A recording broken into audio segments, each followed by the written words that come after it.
Hi, I'm Harley, and for the past 3 years, I've been making commentary videos. Back in February of 2021, I made a video about controversy surrounding the YouTuber Hopeless Peaches. At that point in time, I was a friend of Peaches, and I saw a person I cared about losing tens of thousands of followers over what I would describe as bullying by other creators. I chose to make that video not because it was the popular take, but because I truly believed that someone I cared about was being hurt by other people. I was willing to risk my own platform to look out for them, even when there were millions of views worth of people who thought they were a monster. I say that to emphasize this: I cannot defend their behavior anymore. Peaches was hurt, and I was a friend of theirs. But since then, they've hurt other people and myself, and their behavior has become more and more difficult to justify. You were hurt, but that isn't an excuse to hurt more people. To be blunt, this is not a video I want to make, and while you may notice a tonal shift as I accentuate my YouTuber voice later into this video, I am not enjoying any part of this. It's really tough to have to speak out against someone you've spent hundreds of hours of your life talking to, playing games with, working on content in collaboration with, etc. I share the same sentiment when it comes to other people in this video, though I'd like to make it most clear with Peaches because they will be the person I focus on primarily in this video. I want to make it clear, I hate this, and have delayed this video in the hopes that the parties involved would improve and hold themselves accountable because I cared about them. I'm not saying this to be another creator who didn't want to make this video as they watch their views skyrocket. That said, I know that my voice matters, and I know that I need to make this video. So with that said, I want to talk about Senate, the worst Predator Hunter Discord server, and how Hopeless Peaches became the exact same person they would have exposed. Has a search online for your name ever brought concern as you discovered not just how much information about yourself is out there, but also how little control you have over it? I know that fear firsthand. Only a week ago, I discovered an interview that I did over half a decade ago was still out there, and realized that the internet truly is forever. If a silly interview like that is still available, then I dread the thought of what else can be found if you dig for it. Sold to scammers, spammers, and malicious actors by data brokers with no care for how you feel about it. That's why I recommend Aura, the sponsor of this video. Aura can show you the data brokers which are selling your information and send opt-out requests on your behalf to get the spread of that information stopped, which can reduce the amount of spam that you'll get while also protecting you from hackers who could use your sensitive information to gain access to your accounts. Just this March, AT&T revealed that over 72 million customers, both existing and former customers, were released on the dark web, recommending people to use strong passwords, to start monitoring their account activity, and to consider credit freezes or fraud alerts from credit bureaus. Well, Aura does all of this for you. And best of all, you don't have to download several apps just because a company couldn't keep your data secure. If my information was compromised in the AT&T data breach, I wouldn't worry, because Aura is always on and always doing the hard work to keep me safe. I value my privacy as much as I value yours, and so I recommend that you go to aura.com/HarleyTBS or click the link in the description to start your 2-week free trial. For some background information, the Senate is referred to as a barbarian Discord server owned by the YouTuber Lyle Convoy and formerly moderated in part by content creators like Hopeless Peaches and Coyote Lovely before they found themselves in their own controversy and either left the Senate or were outcast due to said controversy. The point of the Senate is to call out parties that those in charge deem reprehensible for one reason or another, with the crowd sometimes reaching up to 100 people able to chime in at any point. While those in charge like to refer to it as a community that acts to resolve conflict, I would argue that it often does the exact opposite, and on several occasions has been used by parties involved as a way to vent their own personal frustrations towards people they deem to be monsters. In the making of this video, I've had parties involved with Senate reach out and say that the server has been working to change and is much better now. However, I can only speak for what I've seen, and what I've seen in my opinion should be enough to justify the deletion of this server. The people in charge have shown themselves to be incapable when it comes to managing this kind of community, and in the conversations where it's gone wrong in this server, it's gone wrong to such a degree that I don't believe they should be allowed another chance. I've had my own personal issues with the way Senate has been handled, which I have articulated to those in charge before, which I'll also be talking about later. I have never believed a server like this to be conducive to a productive conversation, as in front of an audience a person is less likely to allow themselves to accept fault, and an environment like this is more than likely to cause harm towards people who do not deserve it due to either the pressure or harassment they may be put through during that call. In January of 2023, a call was hosted in the server known as Rosa's Last Stand, and the purpose of this call was to hold accountable a person believed to be on the staff team of a Discord server that allowed a predator to run rampant and took no action to remove them. What followed was hours of harassment towards a neurodivergent person who denies having the power to remove this person in the first place. For the sake of brevity, this video will only include clips of this call that I deem necessary to paint a picture of the greater issues that I have. I will not be including everything that I disagree with, but that does not mean I support those actions. I will provide a link to the full and unedited call in the pinned comment if you would like to see it without my commentary and in its full context. because you've been caught with your pants down and you're crying and blabbering like a little piss baby. So, if you're not actually sorry, you can put that away. But if you are sorry, you should know what you're saying sorry for, which in that case, you'd be able to say the specifics of what you're actually apologizing to. So, I'll give you the floor right now. You can either apologize for what you actually did, or you could turn around and say, you know what, Blue? I'm not sorry because I don't understand because I'm a reader. Go ahead. For reference, Lyle Convoy was aware that Rosa wasn't already a virgin at this point in the call, as he does bring it up later in the call, and did not take any opportunity to stop these kinds of comments from being made. I just get the feeling I need to tell Rebecca that after this video is done, she needs to tell it. I need to tell her to do this Necopon video. She should have dropped it and gone after Necopon years ago. I think it's too late to try to tell Star you need to do a Necopon video. It's too late. It's too late. Because there's nothing she can do right now to absolve herself. She has made it very clear she'll lay in bed with the devil so long as she thinks it'll get her some clout. So no, I'm not going to ask her to do a video because she's going to lie through it anyways. The dumb broad bimbo can't even do a cartoon countdown list without literally ripping off Mr. Ender, because I guess those without any talent have to rip out other people who have no talent. So no, I don't want a video from her, and I don't think I don't think any wants one either. I think she just wants basic accountability and somebody in this call. But that won't happen because your friend, your LGBT friend, is a coward down to their last spot. If your stupid little friend had to choose in a house fire between their, I don't know, whatever their My Little Pony DVD and their parents, that DVD would be sure safe, but the parents would be dead. That's who you're friends with. That's who you are friends with. And you're proud to be friends with that person, which speaks very, very much so of your personal character. You see, there's a reason why a lot of predators get away. It's because weak-willed pieces of garbage like you are more interested in your own comfort than doing what's right. I have a question for you, Rosa, since you're so addicted to fiction. What's the most famous phrase for Spider-Man? And none of you answer for her. I want Rosa to answer. What is the most well-known quote?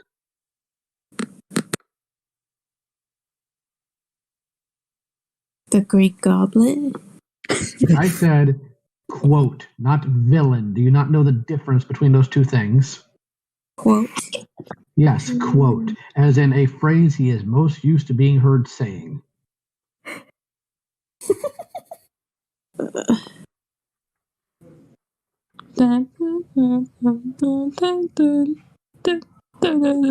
I'm sorry. Would it work better if it was a Star Wars quote, since you're all up in your dick about that? Hold on, I want to know. Have you ever seen Spider-Man? Just to make me.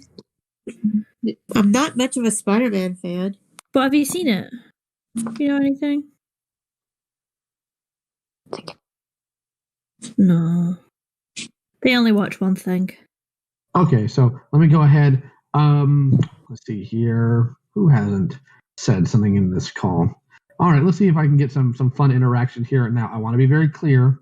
Stove, you can tell this is a serious conversation. I don't care if you use the voice, but do you know what the most famous quote Spider-Man's known for saying is? With great power comes great responsibility. Ah, you see, that's the misquote. That's the misquote. He may have said that in the Raimi films, but that's not the initial quote. The initial quote is, with great power must also come great responsibility, because it's a choice you have to make, and you have not chosen that. Instead, you run around trying to get clout, running around with literal degenerates because you're too stupid to figure out what their real reason for beefing with him is. Because a person on the internet said mean things about Star Wars. You don't know what harassment is. You don't know what PTSD is. You don't even know what a quote is. You had to Google it. And I know you did. All you're doing is trying to make excuses for your own piss poor behavior. And you're going to keep doing it. You're going to keep skipping and posting because this is all that brings you comfort, because God forbid you be the villain somewhere. But you've chosen to be. You've chosen to be an immoral piece of garbage. You've chosen to dishonor your entire family line by acting like this. Because I have a feeling if your mother knew what actually happened instead of whatever lie you fed her, she'd toss you out. Or maybe she'd beat you senseless. Either of these I'm completely fine with, because frankly, I hope you never breed. I've seen pictures of you. I doubt you're going to, but I hope you never breed. Because, number one, we don't need your genes passing, not because you have autism or anything like that. I care very much so for people with disabilities, but because you have low moral character and you're going to raise your children to be just as stupid, weak, worthless, gutless like you are. You're pathetic. I'm also under the impression that Peaches was aware at this point in the call and still chose to make these comments. While I believe you shouldn't regard anyone with this term, regardless of whether they're neurodivergent, I think the fact this person was neurodivergent and they were aware but took no action to stop these comments or to avoid them indicates intentional malice and ableism. I also believe that telling a Senate member that using this slur is a bad thing would not actually change their mind. Though in this case, highlighting that the targeted person was in fact neurodivergent did change how some of the Senate members reacted and made comments, with Coyote Lovely later retracting his use of the R slur and apologizing because he discovered they were neurodivergent. Wait, hold on. You're also not her psychiatrist. Really quick, Lyle, is that Exactly, true? exactly. Did she actually say she was on the spectrum in the first call? Yes, she did. Well, now I feel bad. Oh. Wow. Well, That would have been nice to know for everybody. Which I hope helps build context to you as to why I picked my words the way I did in the call, which I will show later. Rosa, is that you? No, that's me. I'm giggling. Okay, I was about to say, if this bitch is crying. She probably is. Rosa, are you crying? Yeah. Oh, thank God for that. There was a thread about how it made your, your anxiety, depression, and stress worse after the call. This was dated on the 23rd, so it was 2 weeks after everything happened. I'll go ahead and read it. I am more stressed, more anxious, and more depressed than the average person. As I have suffered an emotional breakdown after this meeting, as this felt like emotional, mental, and verbal abuse. Thus, this caused me to become dissociated, and the PTSD got worse. And the reason I didn't show up is because my mental health is more important than this. And I heard anxiety and stress is another way that could possibly trigger a seizure. Even if I did show up, I would have had one. That's true. Yes, I'm epileptic. Okay, and I'm a cripple. What's your point? Well, I had seizures in my life since when I was young. And the effects of it could cause memory loss. This is why I forget sometimes. I forget the years that happened. That's not at all the point of what. No. I didn't ask about your tragic backstory. But what the heck do y'all know? Y'all just don't care about seizures and what they do and just... Motherfucker, I'm being tested for seizures, so shut the fuck up. I think it's important to highlight what Rosa said in that tweet about them feeling like they were verbally abused in the previous Senate call they joined, and that being a reason why they didn't want to join. I think based on this call, you can see that that is evident, that people in these calls were harassing them and verbally abusing them. And while people defending Senate like to argue that this was just a one-time mistake and stuff like this isn't going to happen again, I think the fact that they have highlighted that this did happen in previous calls indicates a lot about how bad Senate actually is towards these people. Another important moment in this clip is the gatekeeping of Rosa's trauma and deciding whether Rosa is actually struggling with what they said, while also saying that they don't actually care about what Rosa's going through or has been through. This is also consistent with some of the comments Peaches goes on to make later in this call. I don't care. I didn't ask how you feel because I don't really care.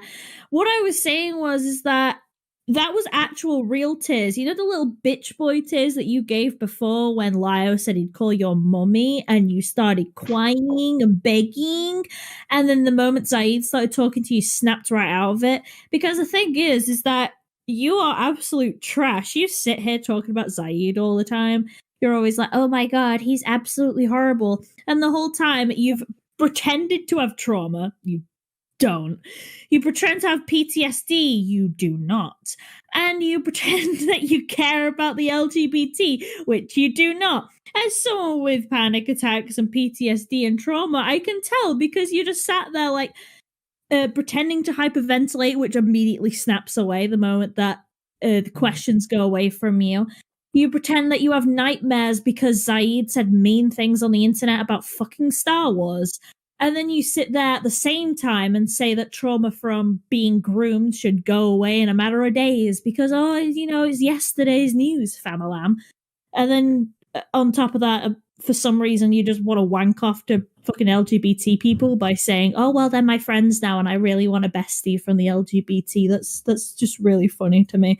But I just really want to highlight the fact that you've been sat here completely unfazed about the fact that people who actually been affected by your actions are actually in distress and you do not give a shit, and yet you've been sat here the whole time messaging Blue crying because you're in call and no one's helping you through it.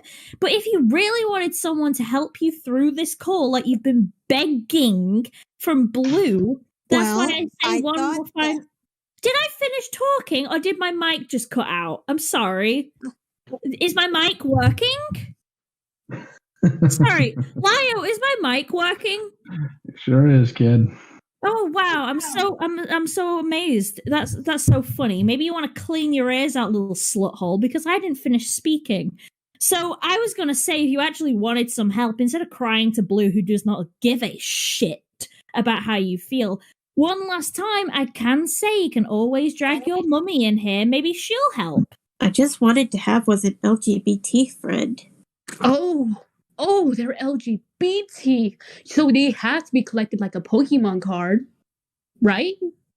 That's what you use your little LGBT friends as shields? No. Mm-hmm. Continue. It's just that I've never had any friends that are LGBT. You know what you could do? You can get some real LGBT friends by going outside and meeting some. Instead of finding them on the internet where they keep little predators and not defending your ass in this server.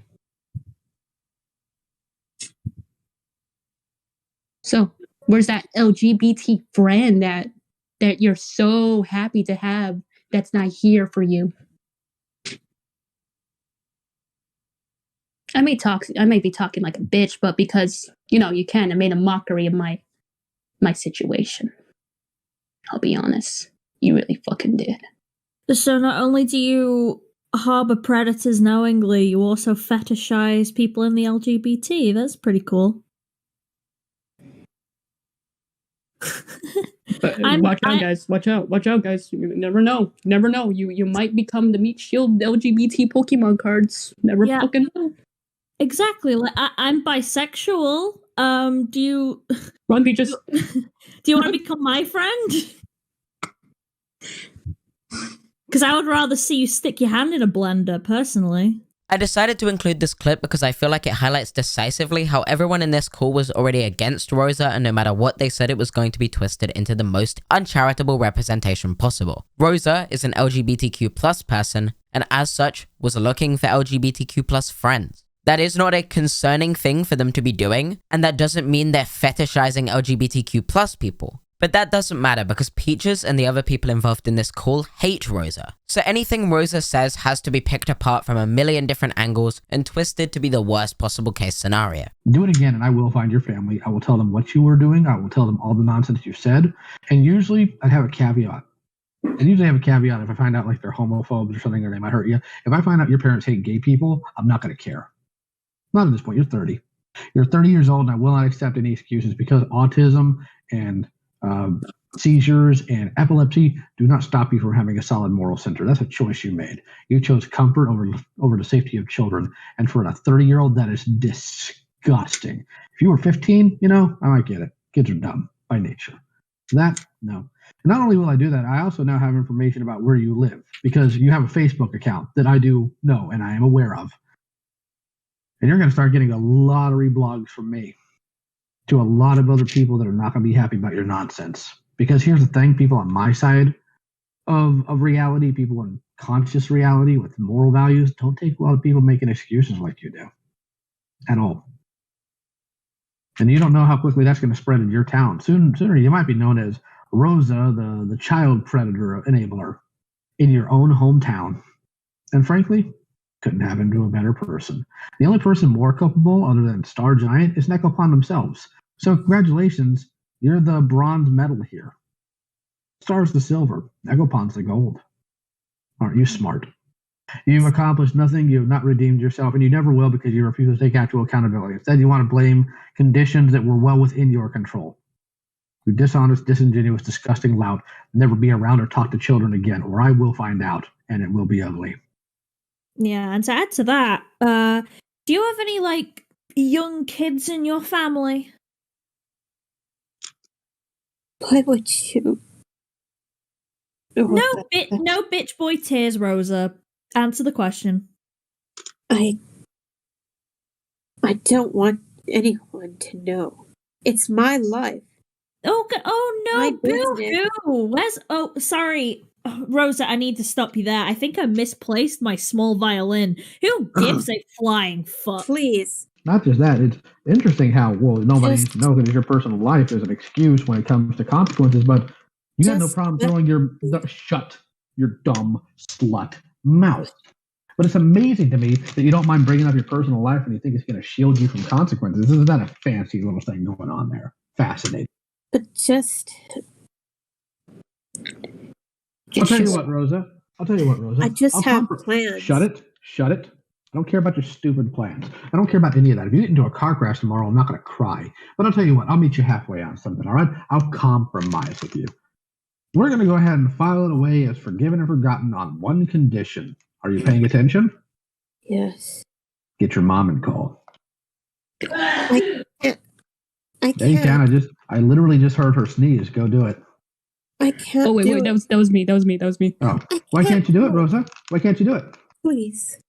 Why can't you do it? I don't want my family to get involved. Are you a cowboy? They're already involved. You use them as cover for your excuses. No. Please. Shut.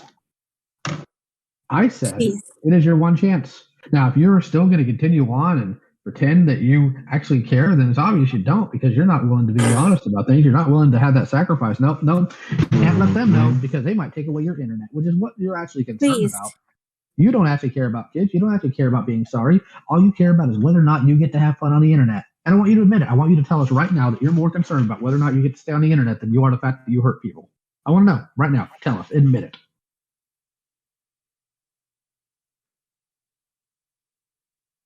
Because you can either admit it or you can go get your mom. One of the two. There is no third option. I just don't want any of my family in. I'm sorry, did I say that I care if you want your family involved? Or did I give you one or two options? Did I give you one or two options? I gave you one or two options. Get involved. Hey, sluthole, I gave you two options.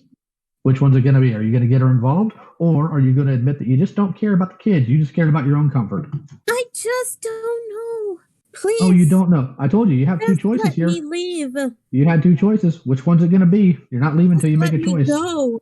You're not leaving until you make a choice. Please let me go. Did I stutter? Do you have a hard time paying attention? I'm not your dad. I'm not going to spoon feed it to you. I said you have two choices. Take a pick. Which one is it? I just don't know, but please let me go. No, you do. You know full well. You're lying. You lying piece of garbage. Please. So much for all that Star Wars morality and, doing the right thing, because when push comes to shove, you don't. You just don't want consequences for your evil actions, you worthless scumbag. You predator evader. You file apologist. That's what you are. This is one of the most difficult moments in this entire call to listen to.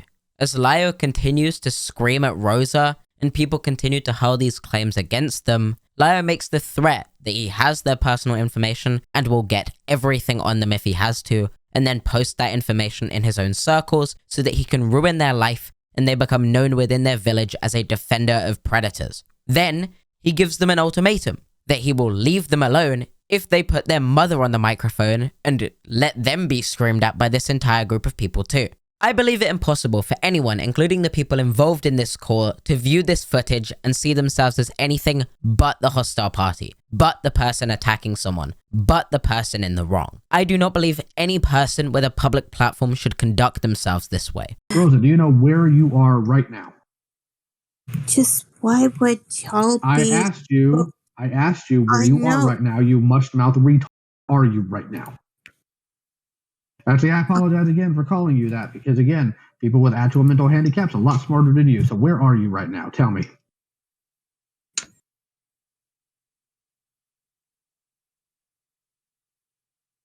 Where are you, Rosa? I am not a fan of repeating myself. Everybody has their own opinions. Yeah, no fucking shit, Reed. No shit, Reed. No shit, Reed. I'm asking why you won't even abide your own standards. And I'm not going to apologize for calling you a retard, because I think you are genuinely mentally fucking retarded. So answer the question, retard. How come you won't respect everyone else's opinions if you think everyone should have their opinions respected? Answer the question, retard. Come on, retard. Answer me. Answer me, retard. Will you give me those DMs between you and Star? Because, you know, the fact that you're telling me that you tried to talk about Necropom with Star before? No, what we can do is, because little sluthole here won't be able to understand, Well, her mum can walk her through it. you know, talk. Come on, Rosa. Or you could give us your login info. That'd be fun. But I No, you can. You just don't want to. Our conversation. But I can give you our conversation. Get your mum, you dumb slut. This is the moment when Punda joins the call, and is also one of the most egregious moments in this entire call, where Coyote Lovely joins the conversation and decides to hurl a bunch of ableist rhetoric towards Rosa. While the idea of Rosa providing their login information to the people in charge of these calls is brought up as a suggestion and is actually considered a possible option. Oh, hello, Rosie. I am Officer Biden with the Cyber Police, real name Jonathan T. Markison. And I have a few questions for you, because this is now a legal matter. Right. Yeah. First things first, why are you fat? It's a key question. I think we'll crack the case understanding that one. Crack something. A scale, maybe. How many? That was a rhetorical question. No, hang on. That wasn't a rhetorical question. Why are you fat, Rosie?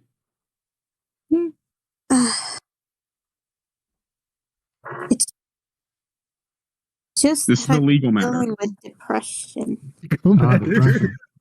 Depression is no reason to be fat. What are you doing to make your... Hang on. Are you depressed that you're fat? I'm asking how you got fat. What have you been eating? I just... don't know. Why did I know that was coming? I don't know. I just don't know, Coyote. I just don't know. I don't know. That's her favorite catchphrase that she would tend to use. But hang on, no, I want to know what are you? No, I want to know what are you eating? What is your daily caloric intake? You might have to break down what that means, because she didn't even know what the word "quote" means. Okay. Break down like her body breaks down all the fucking Twinkies. As a police officer, I will explain this. Okay, Rosie, what do you eat a day? Do you eat the pizza? Do you eat the ice cream? Or do you sometimes eat the spaghetti? What do you eat? You eat the poo-poo. Potentially. But I am a police officer. You need to tell me legally. Please. I just... Why are you fat? Answer the police officer. Yes, answer the totally real cyber police officer. I am Jonathan T. Markison. But please, y'all are just answer the question, you fat sack of shit. Why are you fat? Lord, this is police brutality. I am the law. All right, guys. Hey, I know you guys want to try and make fun of her, but I feel like this is not to make fun of them. This is a serious matter. At this point in the call, we're long past anything close to a productive conversation, and the goal was never that in the first place. What we're watching here is a group of people kick a dog. Rosa is not fighting back, and they're being verbally harassed by a ton of people. They have no chance, they're not being heard out, and nothing productive is coming from this conversation. Just can't help but say that I'm sorry. Sorry. What did you do? What? What'd you do? Come on, Rosa. Come on, girl. Come on. What did you do, Rosa? Come on. I already said it to No, you Ed. didn't. No, you Say it didn't. again. You lying piece of All right, garbage. I have a better question. Are you sorry that you did it, or are you sorry you got caught? That's too complicated for this Sorry, much mouth. Dada. But no, I want you to respond to Emmy directly, properly. You did what? What Sorry did you do? that I Come on, girl. What'd you do? I already don't told you about the situation. No, you didn't. You made excuses for it. And this is Say it why I don't again. think this person should take your apology with any sort of seriousness to it, you worthless idiot. This is the moment where I join the call and immediately start to try and figure out what was actually going on, posting messages in the chat asking what is happening, and then immediately saying that this seems like an incredibly poor way to handle the situation, as I go to Ponder's DMs and I send them a message saying, what the fuck is going on in Senate? Within 3 minutes of joining this call, I had a conversation with Ponder where we both regarded Senate as a place that we were uncomfortable with because of the bodily insults and other derogatory terms that are used against these people. In that time, the following was said in the call. Please, this isn't going anywhere. Oh, That's no, because you it's don't not. want That's why I it. want If to it's going hold anywhere, on. then I'm just gonna hang up. No, I mean, no, that's fine. Rosie. I can get a hold of your mom. I can get a hold of your mom either way. So do you want me to call her while she's in the middle of going to bed at night, or do you want me to call her early in the morning? Which way is she more likely to hit you? Please, I don't want my personal life to get in the way. Around 10 minutes before this point in the call, I'm seen in chat posting that this is pathetic logic in reference to the way people are acting in this call, and mocking the idea that people need to be nice to other people in this call, and criticizing the way Senate is handled. At this point in time, I'm also speaking with Ponder in DMs, and they're bringing up the fact that people were calling Rosa fat in the call, and taking issue with it, while I was also taking issue with the use of the R slur. Following up saying, people I know in this server, like Peaches, often give a very different impression here, and it makes me more abrasive to hanging out with them. I also continued to say, the weird threats about having their mum's phone number is really not that cool too. I can see this shit falling back on a lot of the people involved here later on, and it really won't look good. I also continue by saying, I don't even know what's going on here anymore. As far as I can tell, this person is just friends with a predator. Why are we screaming at this person and not them? Why are we threatening to dox this person and now them? Ponder responds saying they have no idea, and I continue saying, this is really concerning. I don't know how people in here get pleasure out of this. I don't know why we have a ton of completely uninvolved people tuning in to get angry. I need to jump in and Sorry, ask go ahead. something. Go ahead. Admittedly, I haven't been here for very long, so I didn't hear the start of the conversation, but I do need to ask, do you guys actually think that the throwing of insults and blatant, like, I'm not even gonna get, like, sugarcoat it, this is bullying. Do you really think that this is helping? Or do you think that this is just gonna make Rose feel like she's the victim in this situation? Do you I don't know, I think she's it's going to funny. maybe victimize herself because you are actively bullying her and apparently have been doing it for 4 hours? Well, we haven't been doing it for 4 hours. Blue actually had the call Apparently for the the call's past been 2 going hours. on for 4 hours. The call has, yes. And But at this point, this shit been going on throughout the whole fucking call?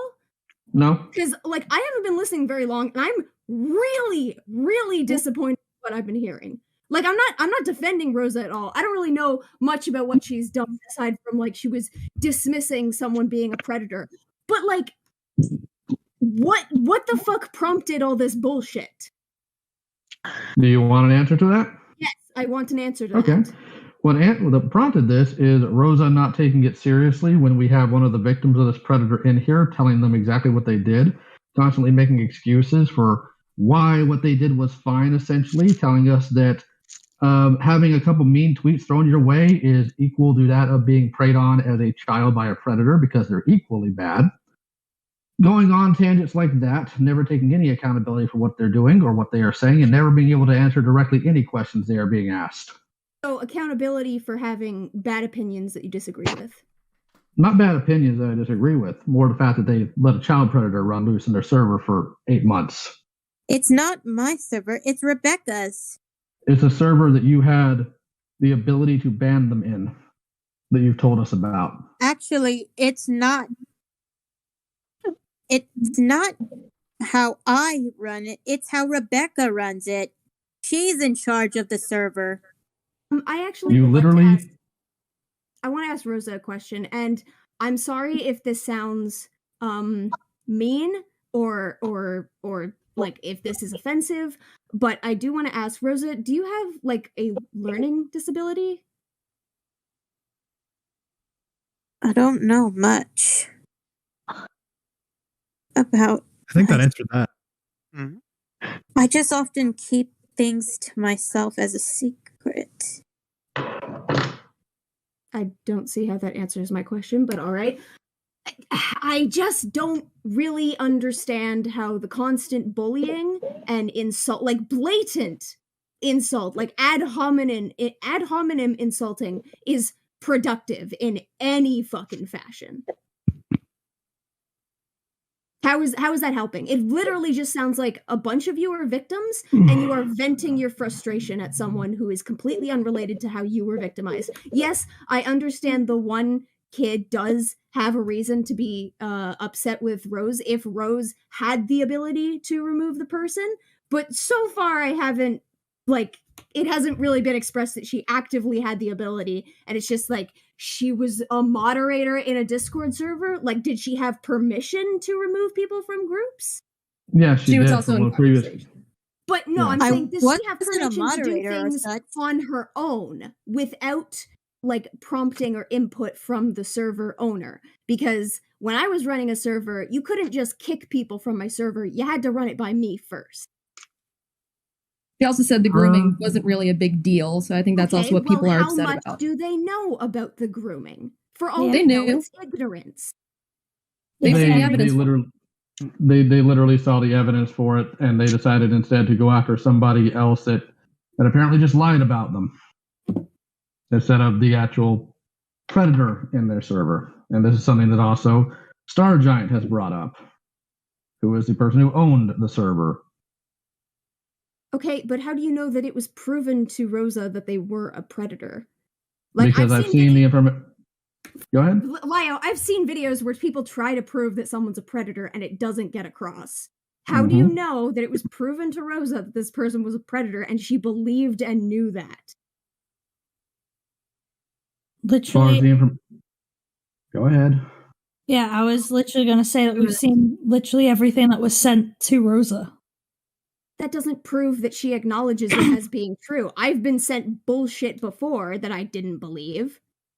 What proof is there that Rosa believed that they were a predator and actively chose not to do anything about it? Because when we had the initial call with her on Techno's channel, this is before I even knew this person was involved in it. It was brought to my attention that she was part of that server, and the moment I brought up Necopon, she admitted that she knew what this person had done and did not immediately ban them. Okay, thank you. But that my point still stands. Do you honestly think that all of the ad hominems and active bullying, because that is what this is helping the situation? Yeah, I can't help but agree with Do you Ponda. think that maybe Rosa's just going to view this experience as a means of victimizing herself because you are all actively bullying her, so turning her into a victim in her own mind? You really think that's helping? This is the part of the call where Ponda and I joined the conversation, with Ponda leading the conversation and introducing the issue to Lio and the other parties. As you can tell, I am a very anxious person. I don't do well in confrontations like this. I don't do well in debates. I don't do well trying to deal with a situation I have no context of in a VC with 100 people at 4 AM. For reference, I tend to shake pretty much uncontrollably when I'm dealing with situations like this, and while I don't really speak about my own mental health on the channel often, and obviously I play out my persona, which isn't actually how I am in real life, shocker, I don't think this information is surprising, and people like Lio, Peaches, Omnia, etc. already know about this. So what you see in the following clips is my not so subtle attempt to de-escalate the situation and try and stop what was immediate discrimination and harassment towards a less able person, while letting Ponda lead the conversation, as I believe they are more eloquently spoken than I and can articulate the point better than I could. And the last time I had a run-in with Lio, it was because one of my mods was dragged into a Senate call and verbally berated by parties of Senate, including the content creators at the top, until they cried and had a mental breakdown. I don't have a great impression of this server, and I was under the impression that if I spoke up, Lio would immediately try and group me in with this person and make it worse, which is why I chose to start talking in the chat, and which is why I went to Ponda, because I planned instead to respond to this call retroactively, after it had finished and after I had time to digest, listen to the full call, and give my thoughts, which I have done to Lio in the past when it comes to situations like Spockter's. Though I'll save the discussion on how my moderators and friends were treated in Senate for later in the video. Well, it depends. Go ahead. I just want to add something. She would have seen herself as I believe that she would have seen herself as a victim, even if we weren't throwing any sort of ad hominem attacks, just as a whole. I don't think that justifies it, though. How does it then? If she already views herself as a victim, you're just cementing it in her mind. Okay, if that is the case, if we are cementing in her mind that she is the victim of this situation, I don't see how, if us calling them names is going to cement to them that they're a victim, then I'm just gonna leave right now. I guess the thing I'm trying to get across is so much for y'all guys trying to help. So goodbye. You're welcome. The victim was full on blown crying at that point. At that point, any sympathy for her had already gone. She could have just said sorry and so be it. The thing about this woman is that she just doesn't get it. We try to be nice. But I mean, screaming insults at her doesn't help, right? Like jumping in a call and being like you're fat or whatever, that doesn't help the argument, right? You only serve to make that person feel like the victim. You serve to, like, I get being angry with them, right? Like, I understand that it's obvious this person's done things wrong, but I feel like going in and verbally berating them does nothing more than feed you guys' personal feelings and emotions and, like, venting. And, like, I get venting, but this doesn't feel healthy or productive in any way. You don't have to have sympathy for the person to not, like, go in. Like, there was a person in the call a few seconds ago who was like, this person is 7 years older than me, but they still live with their parents and stuff. It's like, you can say this person's a pedo sympathizer, and you can say this person's fucking, like, really in the wrong for that without bringing up the random character attacks. Yeah, like, do I need to point out that I am also 30, currently still living at home? Well, there's a difference with them for sure. You're actually decent. There's a difference. There's not a difference. I mean, though. It's just like, an insult. You're still like grouping people together and saying that's like a bad thing about them, right? My point in bringing that up is, what's her point of reference for telling people they need to change when she doesn't have her own life together, just in general? That was my point. I'm sorry, that's stupid. How is that stupid? Because it has nothing to do with specifically living at home. You can be changing and living at home. You can want someone else to change while you're living at home. What the actual fuck does her living, does where she lives have to do with the fact that she wanted somebody else to change about something? Like, you can dislike the fact that she's not changing, but bringing up where she lives and her family is completely, it's real quick, not necessary. Real quick, I just want to mention, Lio, I've actually been meaning to talk to you about that, because I do think the living at home comment is not necessarily always, like, on point. Because, like, you know that I'm almost 32, and right now I'm currently living at home, and the reason why is because my fucking home burned down last summer. But that doesn't suddenly change what I have together, what I don't have together in life. I think those comments are not always the most productive, and this is coming from the guy who literally insisted on a retard counter earlier. But so take that for what you think it's worth. So it's one of those things that I think that comment at least is not always the most on point thing. I think they kind of have a point here.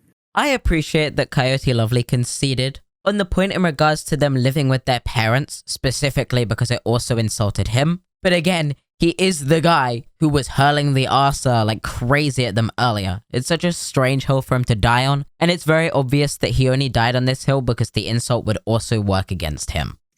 Also, I just wanna ask a little question. I'm a little confused here. I heard the person bringing up that they were gonna leave the call, and then right after people were like, "I'm gonna call your mother." Like, what the fuck was that about? What's going on there? Yeah, that sounds like that sounds like blackmail practically. How is that blackmail exactly?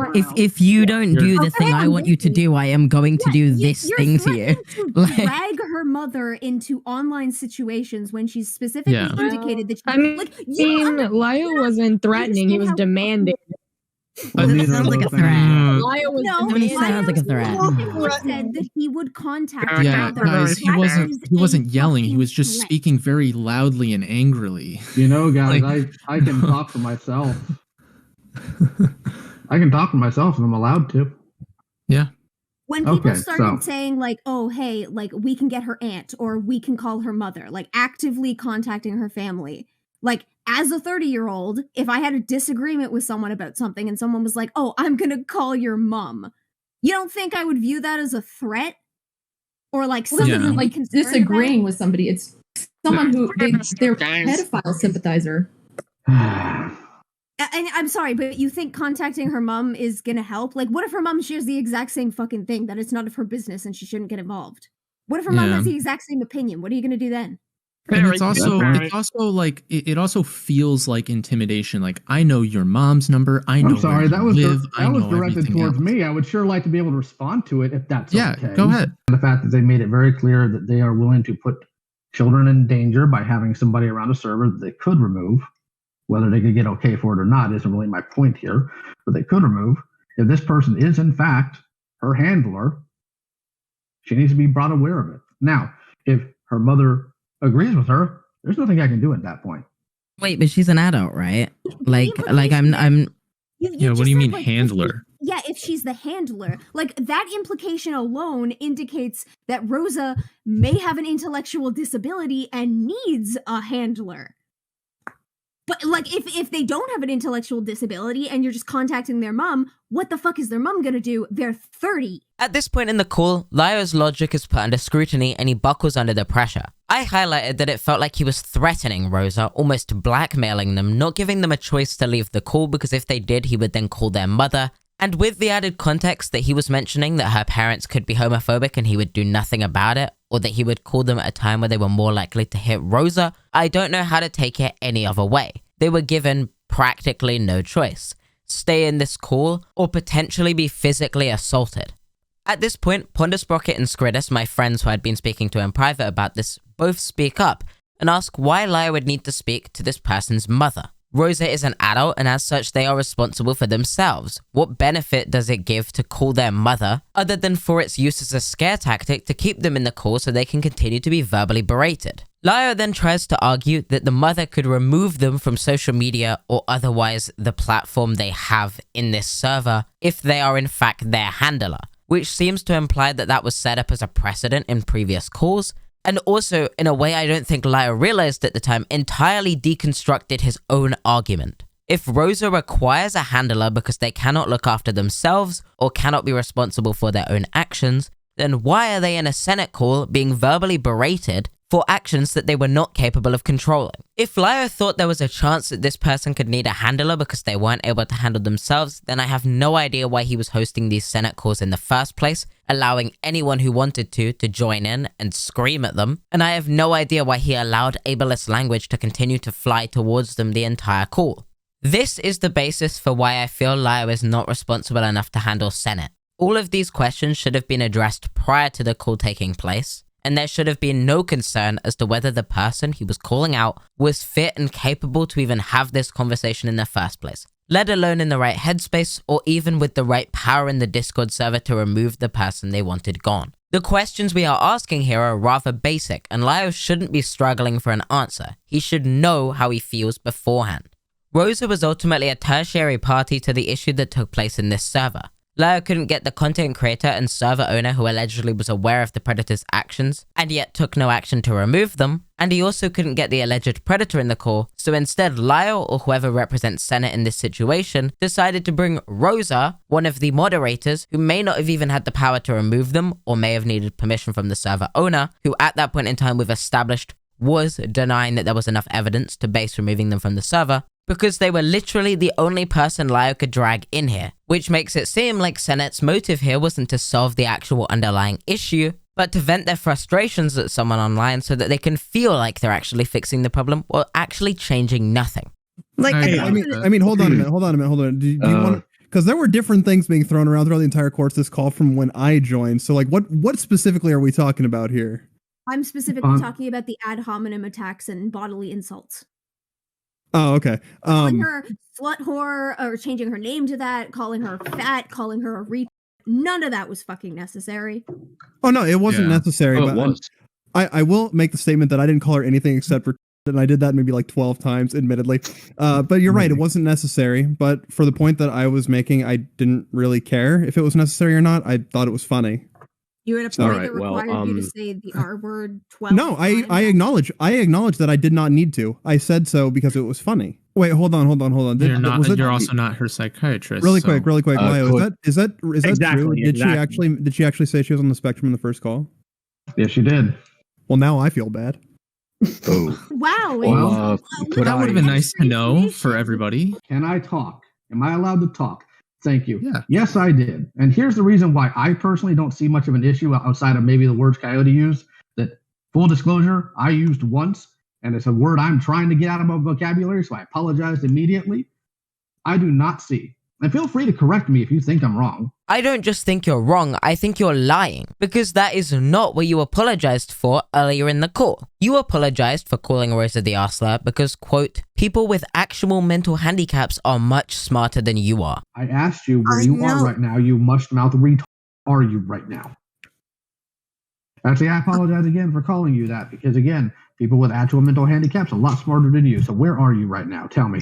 So in the very wise words of a certain individual from this call, if you're going to apologize, you should know what you're apologizing for. And even then, I don't really think it reflects well on anyone in here when we have a person on the spectrum and then there's a bunch of people calling them retarded. Hold on. Like, it doesn't look good, right? Look, real quick. I understand that does not look good. I was not aware they're on the spectrum. I probably should have asked, and I probably would have conducted myself differently in that respect if I had known that information. I won't call somebody who actually suffers from mental disabilities as an insult. I only do that to people who don't have fucking disabilities, just as a general rule. And some people might think some people might find that ridiculous, but that's just the way that I view things. Where it's just so a few things here, specifically to Harley, and that was Skritus, I think. The other person who called talking? Okay. I know you guys aren't here very often, but I want to explain something about how this room works. If you take issue with what somebody is doing, voice it. It should not have taken Ponder coming in here and being louder to get my attention to let me know that you two also don't have an issue with this. If you I only tuned into the conversation because I was listening for a little bit and it kept getting a lot worse as the call went on.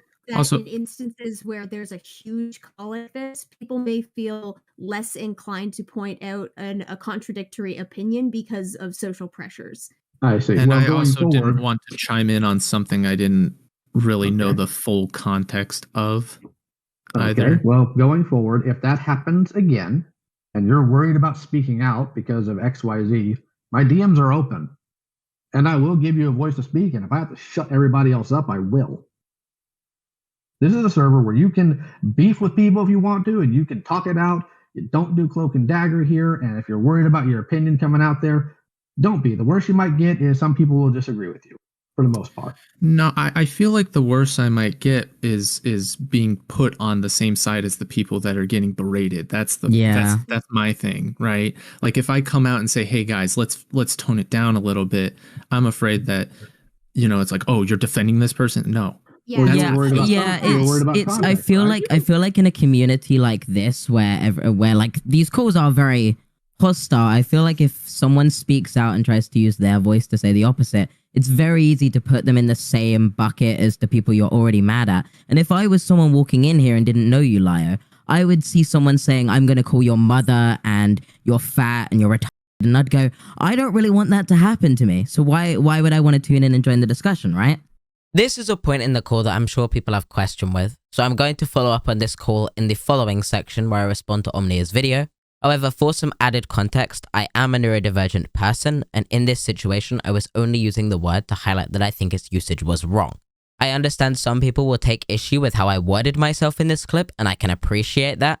When recognizing the kind of person I was speaking to in the Senate, I realized that telling them, "Hey guys, the Arsler is bad," was not going to actually influence their opinions. I'm sure they've heard that several times before, and I felt it would be not so productive for the conversation, but I felt highlighting how bad it would be when they were doing it towards a neurodivergent person would be more effective, and to target, because these people are content creators, to target their credibility would work more effectively in influencing them to stop doing what they were doing in that moment and to reflect on it, because it does not look good. And I believe that to a varying degree, that did actually work. As you heard from Coyote, he agreed with me that it didn't look good, though I think it needs to be said that this was an impulsive response that had no kind of pre-planning because I wanted what was happening to stop and I wanted to convey myself clearly, but I didn't have the right words to properly express that, and that while in hindsight, if you've seen the whole call, it would be a lot easier to convey the feelings you had. As someone who jumped in that call with very little context and is generally a very anxious person, I was just trying to do my best to solve the issue in the moment, regardless of what impact that would have to my credibility later. And ultimately, I don't mind if people think that this comment reflects poorly on me, because I know that my intentions in that moment were to do the right thing, and whether I made mistakes along the way, at least I tried.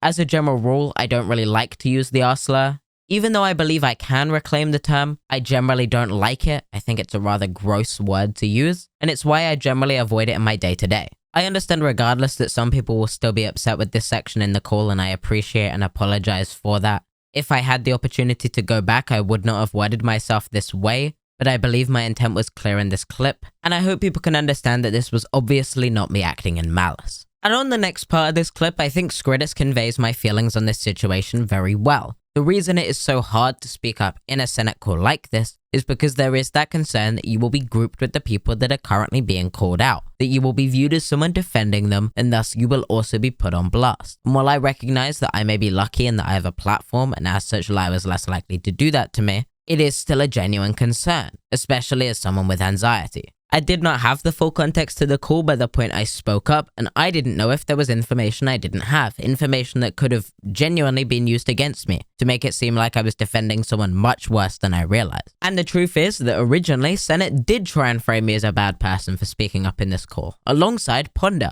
Originally, several members of Senate referred to us as predator defenders, and said that we shouldn't have spoken up at all, because we were the ones who caused the problem in this call and interrupted a call that was really important. Can even Yeah, see but in you do know that that. when people have been talking where they're reverting our arguments to so it's bad to be mean to a pedo enabler, when the argument I'm sorry, is what? yeah, if you look at the chat, people have been saying or been boiling down our counter argument to so they're saying it's bad to be mean to a pedo enabler. When, no, you can be mean to a pedo enabler, but if you actively want to change their opinion, the way that this call was going was not productive in the slightest. They're talking about me. Not Okay, just you. well, then I recommend you call those people out, frankly. That's your prerogative. I'm not currently looking at the chat. I've actually been assembling a model kit while I've been in this call, so I apologize. Okay, yeah, I'm going to point out real quick, if anyone in the chat is actually doing that, you're kind of pulling an Anthony right now where it's like, okay, so what you're saying is... no, you remember the jalapeno thing, right? The Anthony jalapeno thing. That's literally what... That is the jalapeno incident right there. My consistent response to it has been, in the grand scheme of it, I'm going to say preemptively, I'm on the side of I'm not a big fan of the slurs being used. I've said that before, and I want the record to reflect that I agree with that point wholeheartedly. I think I'm going to say right now, as far as the record is concerned, Coyote Lovely was the one who said he said it 12 times. He regrets it because it turns out the person turned out to be on the spectrum. He did not know that at the time. There you go. I don't think we should say it derogatorily at all at any point. But I'm not your mom. Yeah, whatever. The point is... And that is exactly what I expected to happen if I spoke up and made the exact same argument. That it would be entirely disregarded by these people because they do not believe the use of the R-slur in itself to be bad. Unfortunately, I think in a conversation like this, you have to know your audience to a certain degree. And if you think that they're not going to agree with what you're going to say, and that it's going to lead nowhere, then it's not really worth wasting your time trying to make the point. It's better to get them to concede on what you can and do as much to make progress than to end up in a shouting match over a hill they're going to die on regardless. My issue lies pretty squarely in while I understand the point that's trying to be made here, the thing that I think is getting lost is you're telling us that the ad hom and that the insults, I also agree with, I think, calling her families too far. I think that the insults is a ridiculous place to draw the line. No, I think you can insult someone. I think you can call someone idiotic, or I think you can call someone fucking illogical or brain dead. Can you please let Eaton finish? Can I finish my thought? Thank you. I think the insults, like, is where we're drawing the line. The ad hom, I think, is ridiculous, because in a normal situation where this is a normal kind of debate, I would agree with you 100%. I'd be like, yeah, that's too far. That's this, that, and the other. This is not that, like, very transparently. This is a person who openly faked a panic attack while being confronted about actively letting pedophiles occupy a space, and who pretended to cry on live stream about it. Like, this is the thing where I'm gonna have apparently one of the hot takes of the room and say, listen, there is a point where, yes, a calm conversation can be had. I have no problem with character assassination of someone who actively downplayed the grooming of children. And I think the idea that saying things that are incredibly mean to them, like calling them a whore and stupid, is, I think the fact that that's where the line's being drawn is insane. Want to draw a line there. It's that I feel like the constant bullying, the insulting, and the fact that this call is so large and there were so many people who were just chiming in to continue like attack and throw insults. Like, yes, I wasn't around for the beginning of the conversation. I acknowledge that Rosa allegedly faked a panic attack, faked crying, and that's a problem. I understand that she may have been doing that because she was stressed about the situation and this was her excuse to try and get out of it. I can't obviously say. It's just an assumption. However, I still don't think that the nature of the call and the excessive insults is actively going to change her mind. And that is where the recording of the call comes to its end, though I believe this conversation did continue past this point. My issue with the argument Heaton makes here isn't necessarily that I take an issue with the fact that they were insulting them, as I tried to say, but that I felt that it wasn't conducive to a productive conversation. I didn't think that insulting Rosa was going to lead them to get anywhere, and it felt more like a venting competition than actually trying to criticize someone and help them learn. It felt like nothing was going to come from this call, and as long as it continued, it was going to get worse, to the point where potentially their mother came on the line, or something else even more concerning could have happened, which I don't want. Moving on, in September of 2022, several of my staff members and personal friends were dragged into Senate and interrogated over a mistake that they made in spreading a false predator allegation both in private and publicly via the announcements channel in my Discord server. My staff are not approved to post announcements in my server, and I was not aware that they had posted this announcement at the point where representatives of Senate, including Hopeless Peaches, brought them into a call and started to interrogate them in front of an audience of people. None of my staff members are public figures, and so I did not understand why they were made into a public spectacle for Senate.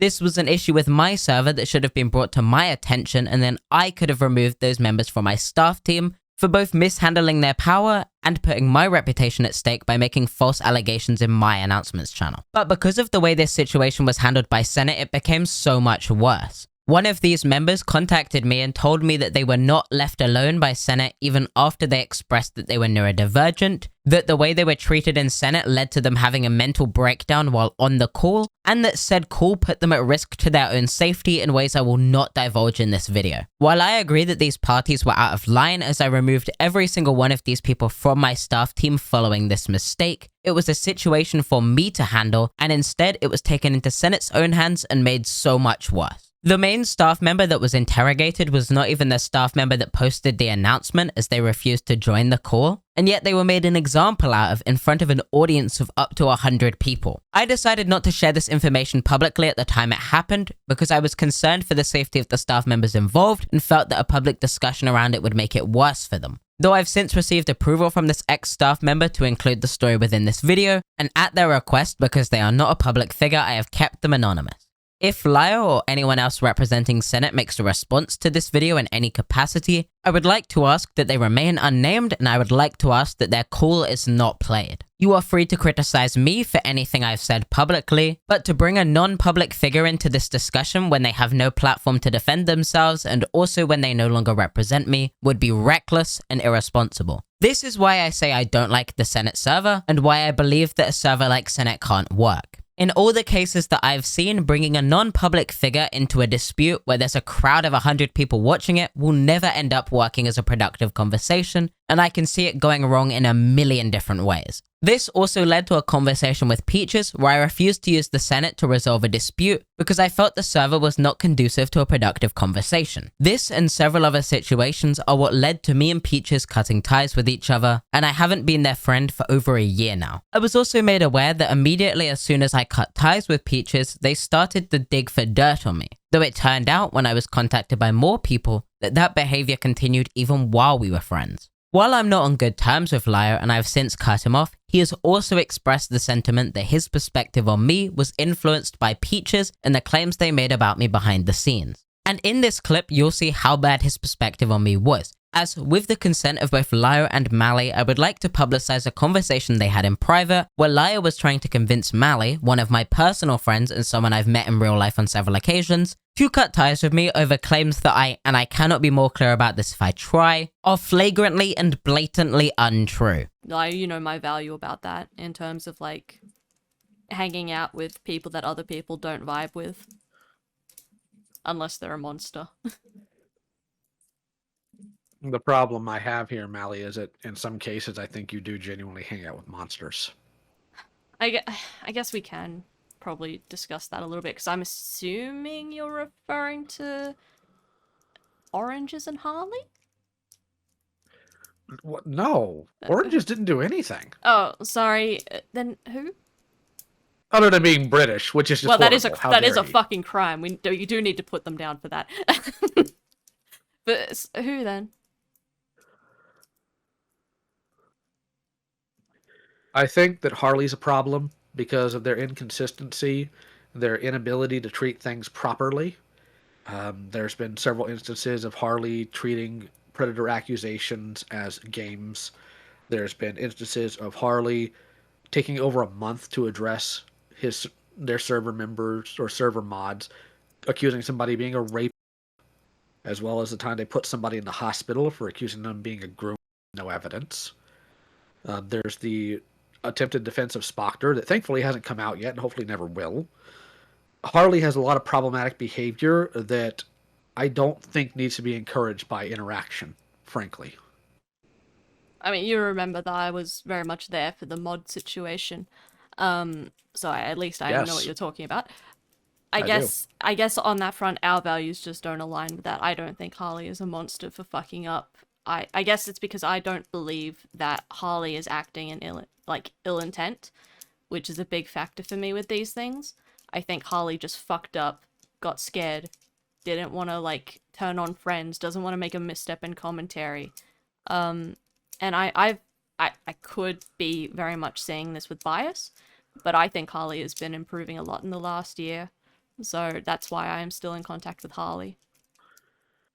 I have a very annoyingly maternal feeling towards Harley.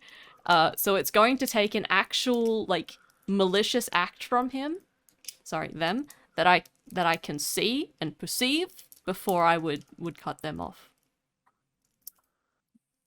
And I understand you don't share that. The problem is there's a lot of stuff. There's a lot of stuff Harley's done that we haven't talked about yet, such as, so you know what's going on with the glitch tail stuff, right? I mean, vaguely, a little bit. All right. Do you know that Crystal was a child that was groomed on in that server, right? Yes. Yes. Okay. That wasn't very confident, but yes. When Harley approached Crystal, Harley essentially told Crystal that she wasn't, because it's only a 4-year age gap. Okay. Again, and that they needed better evidence, other victims, because that's not evidence of. Okay. Well, I mean, that would be the sort of thing that I would have to actually talk to Harley about, because unfortunately, this is another issue that we had, oh god, again, months ago, when the call was first kind of brought up, and then in the jar situation, all that type of stuff, where sometimes you would tell, I think you said it first, where you told me that I was associating with people who supported groomers or something, and that freaked me out. And when I asked you who, you told me that you couldn't tell me. And then eventually, like a few months later, after the jar call, you told me you meant Harley. And again, I think you said that because you were like, oh, we'll talk about it when we have the call. But you can imagine my distress when you have said someone in my midst is a secret defender. And again, I think you were referencing Spoctor in that. So you can imagine why I take with a grain of salt whenever you tell me that kind of thing, right? Which is probably also why I was a little hesitant on the, because at this point I can't trust when people just tell me these things anymore. Hold on. I am braced. When did I tell you you were affiliated with Defenders? I don't even recall ever calling Spoctor a grr. In fairness, I may not be remembering your words correctly, because that was when we talked about that call, and I was confused about Jar being paranoid about this group and whatnot, and you then explained to me it was Harley and oranges, hence why I mentioned oranges in this call. It's all fucking connected. But yeah, that's why I was kind of thrown through a loop originally, because you can imagine... I think I may have... I have mentioned that, like, you know people who still have Spoctor on their friends list. You did, yes. But that was the thing. When you said that... Yeah. Sorry, you said that, and I said, who? Like, what are you talking about? And you told me that you weren't going to tell me because I don't remember what the rationale was. I think it was that we were going to have a call about it later and we'd discuss it more in depth. But then the call didn't happen for ages, so I was sitting on my thumbs like, whomst the fuck in my circle is friends with Spoctor? Oh. I know you didn't mean to stress me out with it. I think it was just a bit of a cacophony of missteps on that front. But I mean, as far as I know, because oh god, what was it? It was in Susie's server, I think, after that, that Harley spoke about Spoctor. Susie's server. The box. Uh-huh. Where they said that basically Spoctor can kick rocks or whatever. And I don't know if that's a change of heart from wherever they were when we spoke about it, or because again, I don't know what Harley's deal with Spoctor is. You probably know more about it than I do. I don't. Oh, well, then I got nothing. I haven't spoken to Harley since that call. Which one? Which call? And that call was back in September. Okay. God, there's so many fucking calls. Yeah, no, Harley's told Spock he can kick rocks, so that's nice. Hopefully they maintain that value. You can probably imagine my reaction to that call, as Lio is the kind of person who expresses himself to be someone who doesn't do cloak and dagger. If he has an issue with you, he will come to you and convey it to you directly. So the fact I had never heard any of this was a great surprise to me. I found it dreadfully concerning that Lio was going behind my back and speaking to my friends and trying to get them to cut ties with me over claims he'd never even ran by me to hear my defense. Claims that were not true. And hearing Lio, someone who deals with predators on the regular, refer to me as a monster is dreadfully concerning. The fact he had such a low perception of me, but that he never even implied it, was more than worrying. And while he has apologized for this call since, and it should go without saying, I would like to reiterate that nothing said here was true. I have never defended anything Spoctor did, and I made that stance clear to Lio and other people in private at the time it happened. Any other interpretation from the comments I made was entirely based on their bias and not on the reality of the situation. I'm on good terms with Crystal, and my video about the Camilla Cuevas situation is public. My stance has never been questioned, and the video was received incredibly well. I believe where my opinions lie on that situation is obvious based on the video, and that I shouldn't need to tell you that what's being said here isn't true. I've already commented on the situation with my moderators, a situation I wasn't involved in, that again I brought up how Senate mishandled that situation. And Lio continues on as if this is a separate situation, but continues to refer to the situation in regards to my moderators, and says that I put somebody in hospital. This is once again over the claims that my staff made in my announcements channel, claims that again, I repeat, I had no involvement in, and fired all of them after finding out about. Since this point, Lio has made the claim that Peaches put these thoughts in his mind, by constantly repeating these false claims to him, but ultimately I still feel responsibility falls onto Lio to be careful about the things he is saying and to not spread false claims like these. This was a private call I wasn't aware of to a personal friend and could have had serious impact on my life due to his negligence. And since recently deleted allegations that Hopeless Peaches made against Lio Convoy became public, I have cut ties with him. And I did so by saying the following in a DM. I'm going to keep this short and not waste either of our time. For the following reasons, I would like to remove all association with you and the Senate. Number 1.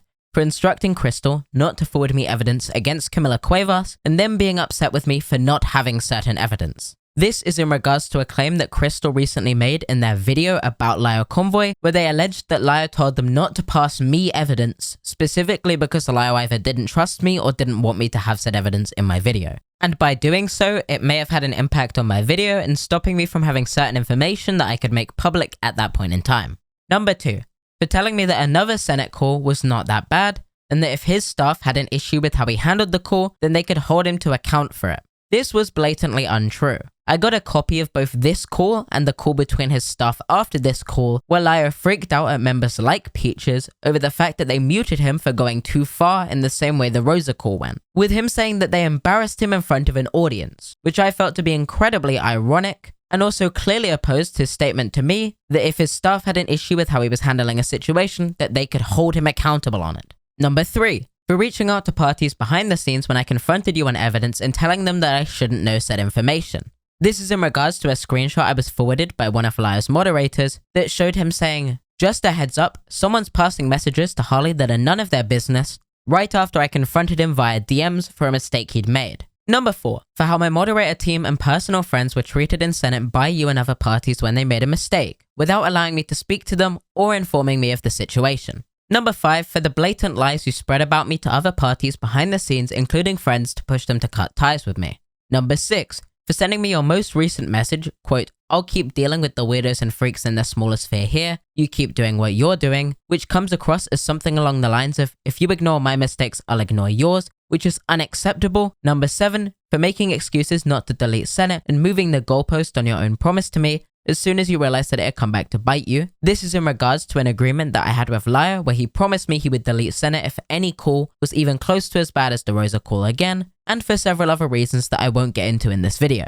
Since then, Hopeless Peaches has made allegations about Lio Convoy, alleging that they were abusive towards them, and also deleted both their YouTube channel and all other social media. With that said, I'd like to address the final main subject of this video, that being Omnia, their comments they made on Twitter about me, and also their video about Senate where they talk about me and critique some of the comments I made during that call. Omnia and I's falling out starts when I discovered that they were researching the Senate call for a video and approached them saying I had some important information. Then, after 2 days passed because I didn't give them a response, they followed up saying that they felt uncomfortable with the things that were said and done in the call, and while they understood mine and Scritus' reasoning behind why we didn't say anything until Ponder spoke up, that they were going to distance themselves from me for their own comfortability. Unfortunately, at this point in the conversation, I already knew what was going to come next. After seeing Omnia's tweets about Peaches following the Rosa Ramsey call, where Omnia starts to use it as an opportunity to devalue Peaches' criticism towards their trauma versus drama video, I realized that Omnia was acting in bad faith and they were using this call as an opportunity to get back at people they have personal issues with because those people either criticized them or had arguments with them in private beforehand. So at this point, I started to write down some notes in a Google document, already expecting Omnia to go public and start to make several claims about me while bringing up several past dramas between us, as an opportunity to flip people to their side. This document started. I wrote this at 1 AM, an hour after my last conversation with Nia, as I already know they're going to go straight to Twitter and make this a public issue where it does not need to be. Our conversation in DMs continued with me saying that I was speaking to Ponder at the time of the call before she spoke up, and that we were also both in text chat disagreeing, though I was late into the call, joining about 5 to 10 minutes before Ponder spoke up, and so I didn't jump straight into commenting in the VC. I then confront Omnia saying that I disagree with their approach to Peach's mistakes and using it as an opportunity to wipe away the criticism they received for their trauma versus drama video, as I thought that was a shady move. Omnia apologized for that video and said that they understood what was wrong with it, so to then try and go back on it seemed very questionable to me. I think it's very questionable to see someone being called out for their treatment of a disabled person and then to use it as an opportunity to complain about how they handled your YouTube drama. Omnia would provide a response denying that that was what they were trying to do and saying that they still understood what was wrong with that video, And so I followed up saying, alright then, in closing, you are free to take any interpretation from my actions that you wish, though I believe the evidence speaks for me, and I do not have any shame in my decision to speak against Senate in every opportunity I have been given, and that behavior is also consistent in the call. If you would like to cut ties with me over said call, then you are free to, and it is your prerogative, but I am not going to fight my case when I have acted in good faith, and I am not going to argue or repeat history again. I think you're chill in spite of our prior issues, and I've said enough. In my opinion, I have always stuck my neck out in support of Omnia and given them more chances than I ever should have. Omnia has fucked me over in so many different situations that I will continue to expand on in this video, and I've tried my best to move past our disagreements in every opportunity I've been given. In response to my message, Omnia would say the following. While it's great that you were the first to say something about it, and you purportedly have only been in 2 Senate calls, and you don't associate with them anymore, and you left, and you speak up against them and all these great things, I'm still personally uncomfy with the whole situation. I'm not asking for your case or to defend yourself or whatever. I'm not looking to argue with you or anything like that. I'm simply speaking for myself and what I feel. What I think and feel is that there were plenty of opportunities to intervene at any time earlier than that. I feel it's important to be an active bystander, especially when something is wrong. You are not responsible for changing people's minds or other people's actions. And I hope you know that. Either way though, for it to have gone on that long, for you to have known that they were making jokes about her being fat like 2 to 3 hours into the call and still said nothing until much later, only after Ponder said something, I don't know. I'm like, just uncomfortable. I've pretty much decided to unfollow every mutual on Twitter that I know who was in that call indiscriminately. You can continue following me if you choose to. I also have no hard feelings if you choose to unfollow me as well. And at this point in time, I thought Omnia was just confused on at what point I joined the call. Because I wasn't in the call at the point where people were calling Rosa fat. I know I've already shown that visually within this video, but I was told that Rosa was called fat by Ponder in DMs before I spoke up, and Ponder also brought it up in their statement before the point where I spoke up and I brought it up as an issue. I wasn't actually there for when it happened, I was just informed it happened and linked it in with my full statement. As I said, I was in the call for a very short amount of time, and from immediately after joining the call, I was already in the chat making issue with what was being said. I do not know what more I could have done to be an active bystander, and in my opinion, whether I spoke up before or after Ponder would not change anything. If, for example, I was the one who spoke up first and Ponder spoke up after, I don't believe it would be right to criticize them for that. They had issue, expressed it in chat, and then spoke up in the exact same way I did. And I don't believe that being the first person to speak up suddenly makes what you had to say more valuable, or suddenly discredits the fact that the other people did speak up. This would then, as I expected, lead on to Twitter as Omnia would start to make tweets about me. The first of which being in regards to Omnia typing that they believed Peaches should be deplatformed in a script they wrote in the past, in a section that they ended up deleting from the script before they made the video. Omnia would then bring me up. Now that we're not on good terms, they start to gossip about me again as they've done previously, saying, I shouldn't say this in detail, but it's so tempting and I can't help myself. Then I got yelled at in a call by Sister Zio and albeit less, HarleyTBS for ever saying that in the script. And they told me that I should apologize directly to Hopeless Peaches, but when I said, no I won't, they told Kai. I may regret leaking this later, but oh fucking well. I don't talk to Harley or Sister Zio anymore, and what they did was vile anyways, so if the ACC is burning down today, here's me throwing caution to the wind and saying I don't care about any of these people because they all fucked me over. Omnia is blatantly misrepresenting this conversation in a malicious way, and I believe they know that. And I thought this situation was resolved when we all apologized and moved on, but as Omnia has invoked the conversation again, fine, let me publicize the whole conversation. Omnia reached out to me and Sister Zio, called Austin for the rest of this video for the sake of brevity, saying that Hopeless Peaches had blocked them when they thought they were on good terms and they were concerned about why, saying that there was a possibility that it was because Kai had made public one of their previous scripts for a video where they mentioned the idea of deplatforming Peaches.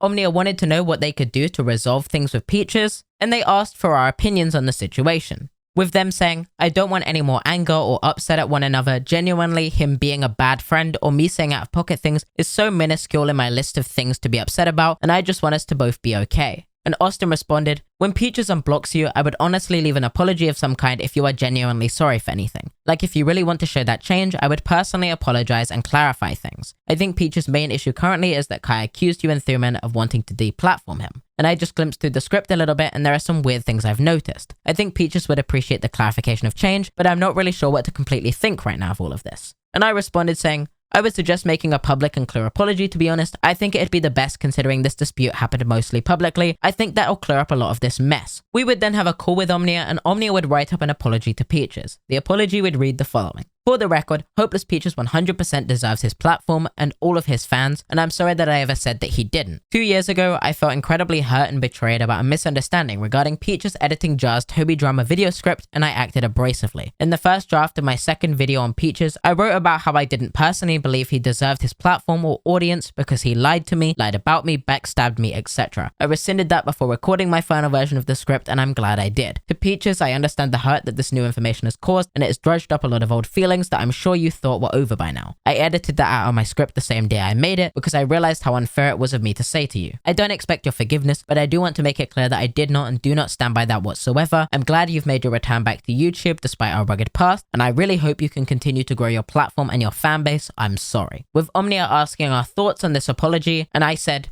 this is your apology, so if you think it's genuine to you, go for it. And I believe the sentiment in this conversation is nowhere near the way it's portrayed by Omnia publicly. With Omnia stating in their tweet that we were incredibly upset about this script, and telling them that they should apologize directly to Peaches for it. But the truth was, all we told Omnia was that if they felt there was something to apologize for, then they should apologize to Peaches, and that they should write their own apology, and when they did, that it was their apology, and if they thought it was genuine to them, then they should post it. The truth could not be further from the way it was represented. Several days later, Austin would reach out to Omnia in a hostile manner that they did later apologize for, and Omnia accepted their apology for it, where they would say, Omnia, I'm going to be blunt with you. I think you need to come out about all the shit you did to Peaches, and I mean all of it. Either that or go to Peaches and tell him what you did. I find it really hard to take your statement of wanting to change and your apologies to Peaches at face value without questioning the genuine nature of them, because I don't think you've been entirely upfront with the things you've done to Peaches behind the scenes. A lot of the stuff that's come out about your situation with Peaches wouldn't have come out unless Kai spoke about it. There are some things that have come out about you where he has been able to show some proof, like the faking of comments. Kai might have taught you how to do that, but you still did it. There are things that you need to own up to before I think you can be completely genuine. You've been nice to me and I think you want to do the right thing, but it's hard for me to believe your comments on Peaches are genuine when the openness isn't there. You can choose to do whatever you want, but I hope you choose to be honest nonetheless. I respond saying, I can't exactly disagree. I totally support you against Kai, but I do have a massive issue with the claims he made towards you about Peaches. This conversation would then lead to a call between us where Austin would shout at Omnia about the issue they had with this situation. Though within that same call, they would apologize to Omnia and say that they regretted raising their voice. I never raised my voice towards Omnia, and in fact, I was on their side telling Austin to stop raising their voice.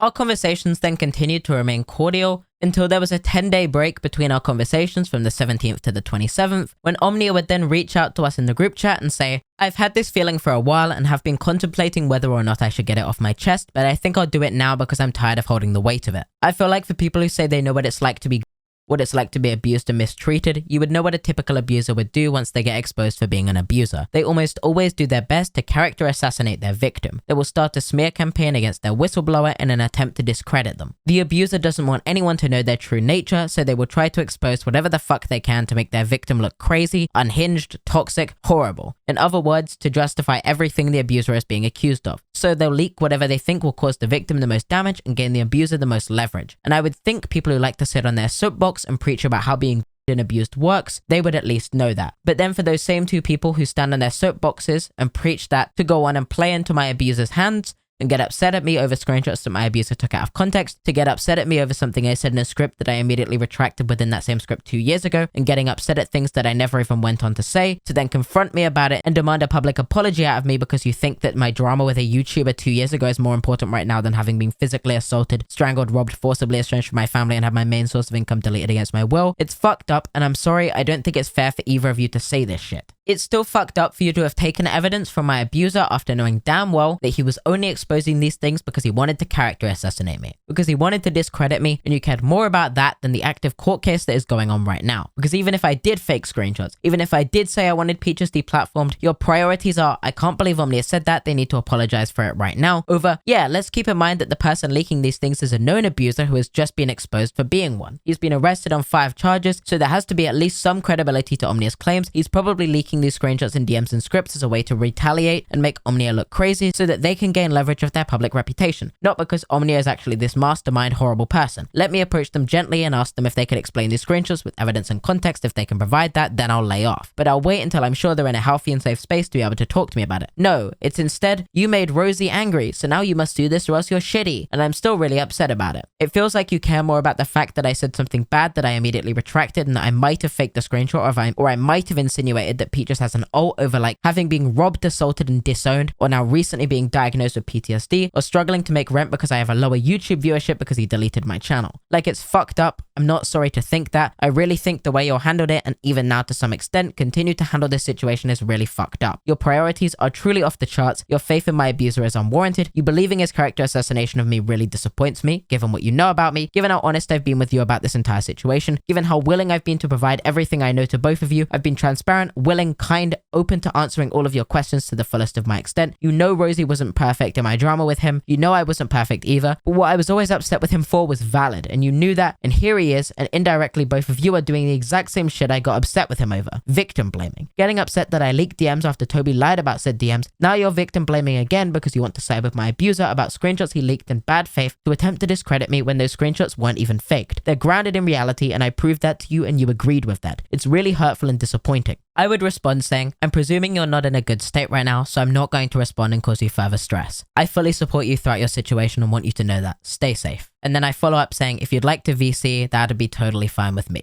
Austin would then say it might have to be tomorrow, and then Omnia would say, okay, well I feel like I was very straightforward and clear, so I don't know what you're confused by, but if you need to, I'll answer your questions. And Austin responded saying, I mean, overall, I hope you know we don't side with Kai, with anything really. I get defensive because Peaches is a personal friend, so I want to get to the bottom of what happened so I can prevent it. It's not really a Kai defense thing. And Omnia would respond saying, okay, that doesn't mean you can prioritize the fact that I may or may not have said something in a screenshot leaked by my abuser because you're worried about his feelings. Now I would respond saying, we didn't prioritize it, but there's nothing stopping us from generally discussing it as a whole, especially because you kept asking why Peaches blocked you, etc. You even planned out an apology for it. You wanted to resolve the Peaches stuff, so we talked it through with you. Omnia would respond saying, no, I literally went into Discord and you were mad that I didn't apologize to him publicly at that point and yelled at me. I respond saying, I wasn't angry. And then I followed up saying, we asked questions. Austin was a little angry, but I wasn't party to that. And then Omnia would respond, maybe not you, Harley, but Austin. And Austin would respond, yeah, I'm a hot-headed mess, so I apologize for that. And I follow up saying, I agree, Austin did apologize though. And Omnia would respond saying, and you still demanded a public apology when that wasn't the focus, especially knowing what you know now. And I responded saying, I mean, you kept asking about Peaches, so we told you it'd be good to make a public apology. I still stand by the stance that you should apologize to Peaches if you want to make it clear your issues with them. Austin would say, I think we can all agree to just move on from the Peaches stuff because clearly there's miscommunication and Peaches doesn't want anything. I was acting defensively and I apologize for that. And I said,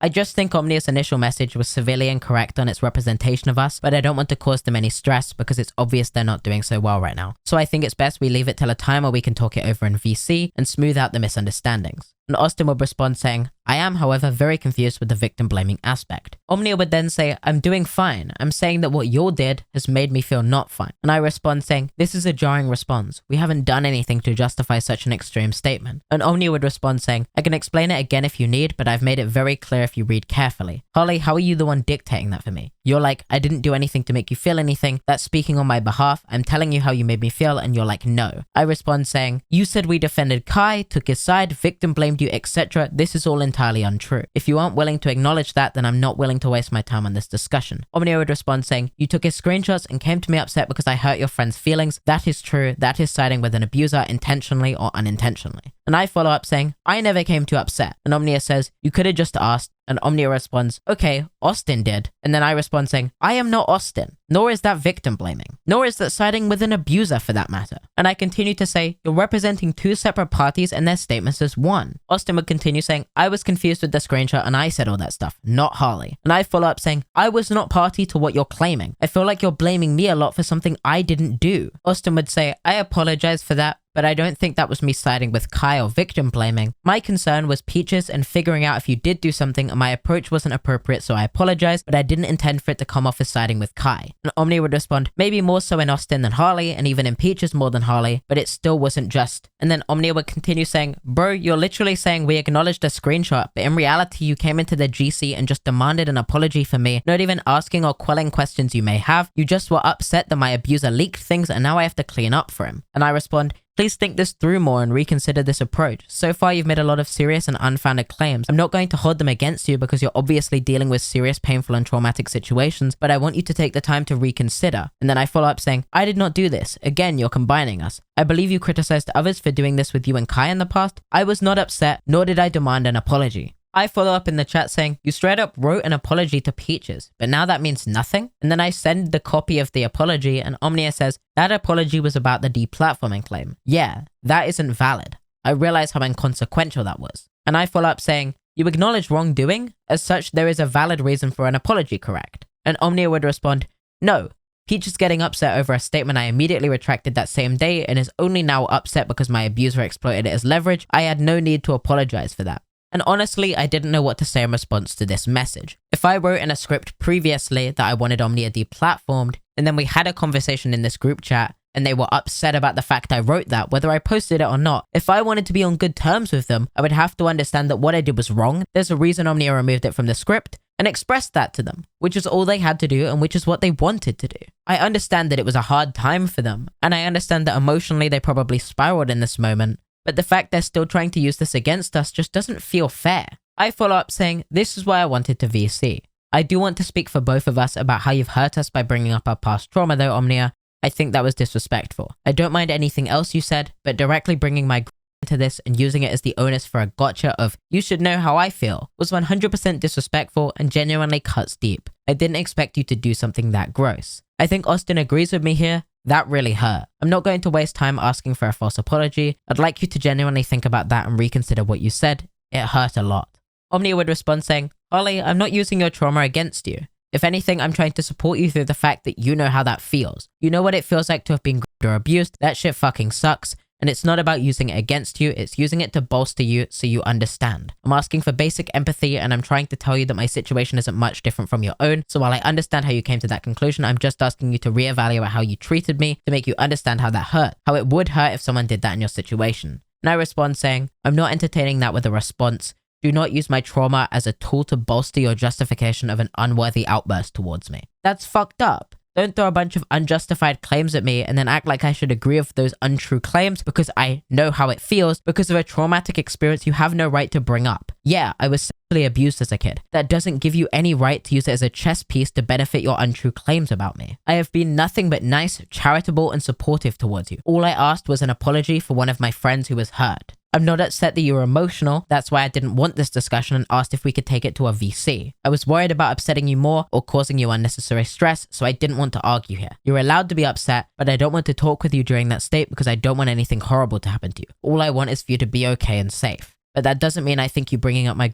or Austin's trauma was okay at all. I won't push this anymore. Let's VC tomorrow when we're all in a better state. Stay safe, please. Please look after yourself and keep yourself positive. Me and Austin only want the best for you, won't utter a negative word publicly about you, and don't want you to be stressed about anything happening. I'm heading off for the night. Keep your head up. Omnia would respond saying, hey guys, I've been really busy this week because of midterms, but after that I can make time for a VC to clear up any misunderstandings we had. For now, I'll just say I'm sorry about upsetting either of y'all if I did. I don't think either of you have completely sided with Kai at all. I'm just upset with the way things were carried out when you both approached me about the Peaches script / faking screenshots DMs. I felt ganged up on by both of you because you hadn't known the full context, and obviously you both acted differently in that situation, so I don't mean to lump you both in together. Just the fact it happened in this GC and you both relatively had a consensus about the situation made me feel singled out, and that's why I largely lumped you two in together. When we do VC, I wanted to ask if I could bring Julie along with me, just so that they can facilitate things better and I don't get too emotional or upset again. If that's okay with you both, then I look forward to chatting in VC and sorting things out because I don't want to cut ties with either of you who have been really helpful in sorting all of my emotions out and stuff throughout this whole traumatic thing. Harley, you were like one of the first people I thought of to reach out for help outside of Thuman and other more direct YouTube friends, so I don't want you to think I don't appreciate that or I've neglected that. And Austin, you've been so good at handling my upsets and you know just what to say when I'm distraught about everything, so thank you for remaining patient with me, except the one time you weren't, but even then you recognized where you fucked up and apologized, so thank you for that too. I don't want to have animosity, just explain what I felt was unjust in the situation. Let me know if you're okay with truly being on board and we can plan a time or something. And Austin responds saying, I think that's fair. I think we can all just use a good chat and chill for a while, like play a game or something, just to loose up any tension left. I think a lot of your feelings towards me are valid. I can't speak on behalf of Harley, of course. And I say, thanks Omnia, I appreciate that. Sure, you can bring Julian.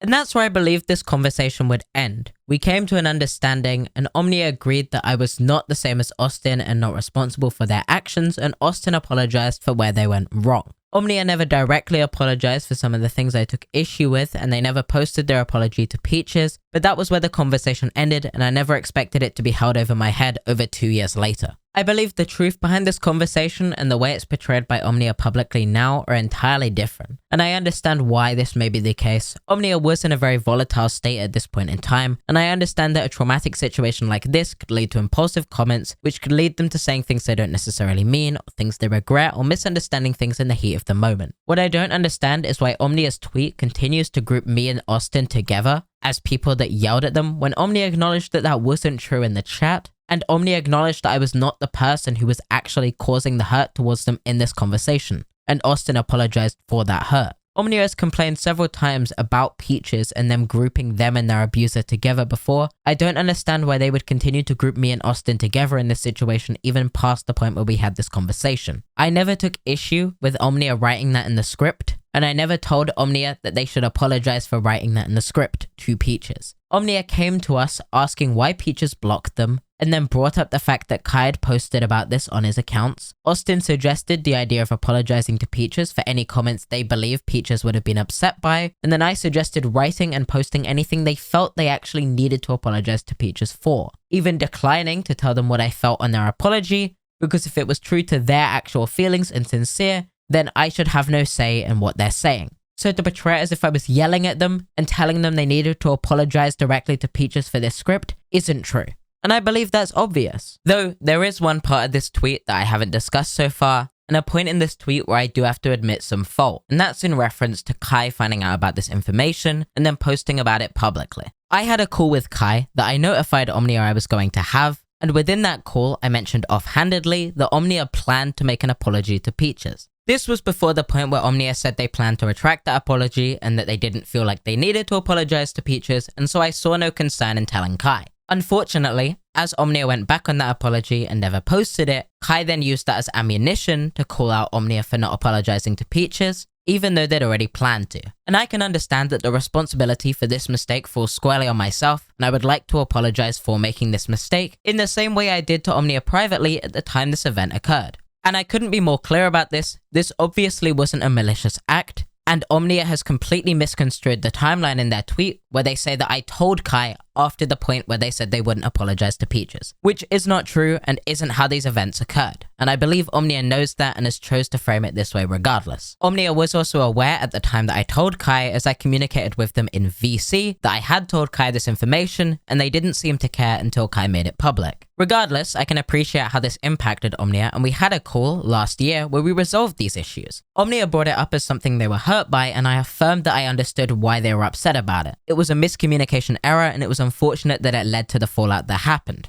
Within this conversation, I also brought up that Omnia hurt Austin and I with their comments, and Omnia responded saying that we could talk more about it, and then we had a several-hour-long call where we resolved our issues and apologized where necessary for mistakes we made. And following that call, I said, "Thank you for a productive and healthy convo," and Omnia said, "Thanks for being a reasonable person." I made the tweet. And following this point, both of us acknowledged that there was no longer an issue with each other, and continued to communicate with each other on a semi-regular basis. Omnia would then go on to post several tweets about this situation, the first of which saying, "Harley and I called. They told me their intentions with this / clarified things. They said they would be making a video to address the issues I brought up more fully, so I'll link to that whenever it's out. Our perspectives were very different, but communication does wonders, to be honest." Omnia would also post after this, "It's been a week since I released my video series about my abuser. I want to say thank you to all of those who have sat through each video, listened, and watched. It's been cathartic for me to reconnect with HarleyTBS after over a year of silence. It's been healing to finally talk about the things I've held onto for over a year regarding this case. I've never taken on a YouTube project of this scale in my entire time of being a content creator. It arguably has been the hardest thing I have ever created." And this is why I say that I believe Omnia's most recent tweets come across as bad faith. We resolved every issue that they've since made public, and the way they conveyed those events versus how those events actually occurred are so dramatically different that I believe they could only post it this way if they either completely forgot what conversations we had since that point, or if they were choosing to misrepresent those events intentionally. I would like to believe that this wasn't a malicious act, but I don't understand why Omnia would immediately, upon blocking me for the Senate call, come out with these other issues that we'd already resolved unless they were waiting for this opportunity to try and publicly outcast me. In the same way they've done by redigging their issues with Hopeless Peaches up and several other people involved in Senate.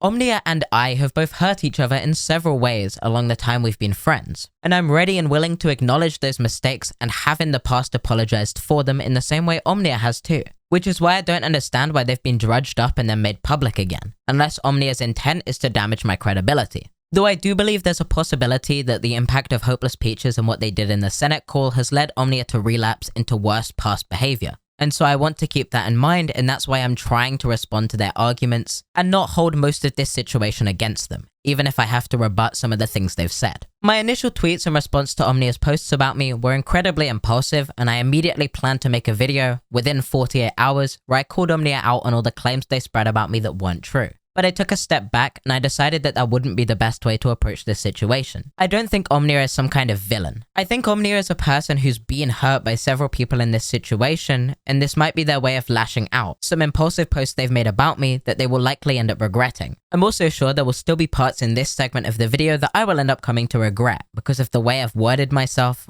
or the way I've viewed some of Omnia's actions when only being able to see half of the coin. When it comes to a situation like this, there really is no winner or loser. This is a very emotionally invested situation for me because I'm talking about someone I was friends with and a falling out we had in private that's now spilled into the public's eye. I don't hate Omnia, and as I said in my DMs to them, I have no hard feelings against them. I just don't think a lot of what they've said about me publicly is true, and I don't think even they believe it. So with that out of the way, let's move on to their video. Yeah, I can't help but agree with Panda. There's Harley. There's HarleyTBS. Where were y'all? Where were you?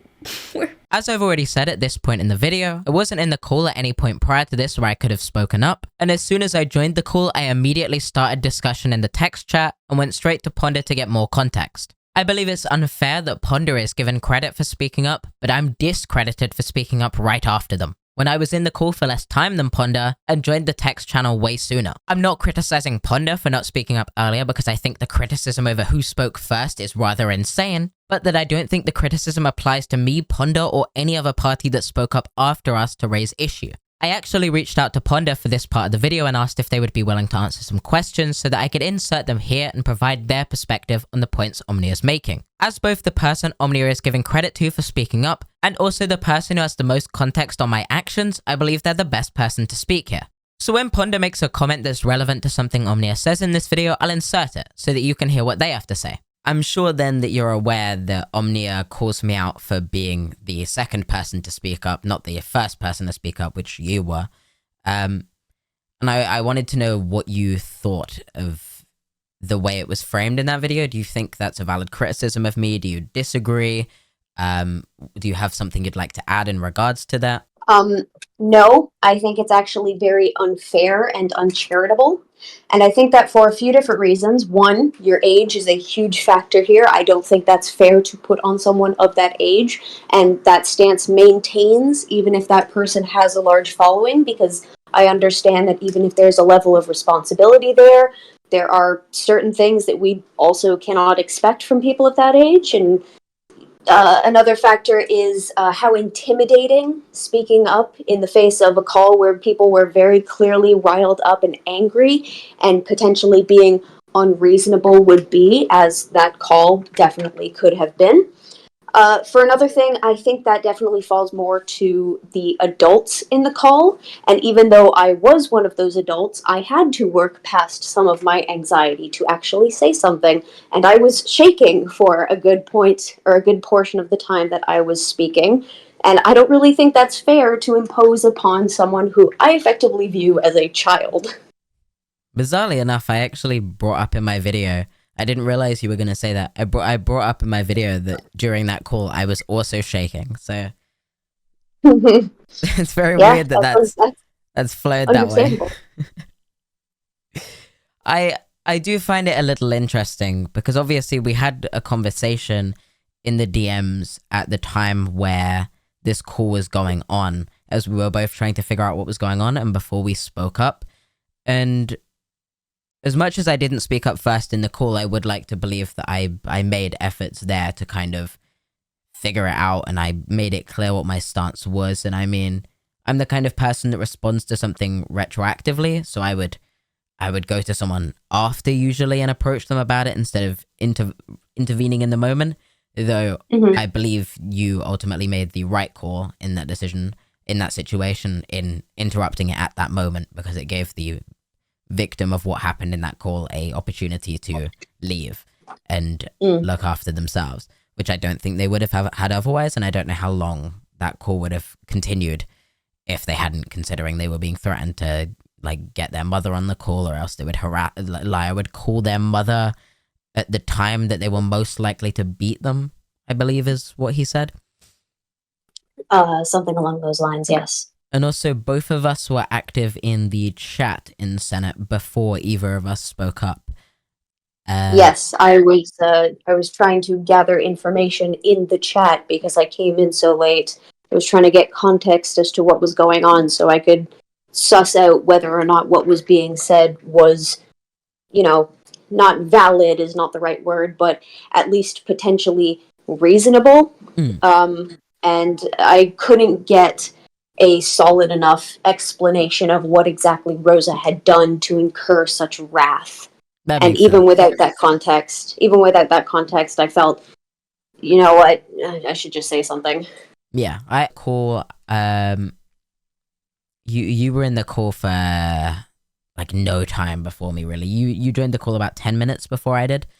And that sounds about right. I joined the chat 2 minutes after I joined the call, and you were already talking in the chat at that point in time. So, so on that front, I would like to believe there was good effort made to try and figure out what was going on and stop it if it was the wrong situation. I feel like it's very easy for people to watch this situation after it's happened and come to their own conclusions and criticize people for how they could have handled it better.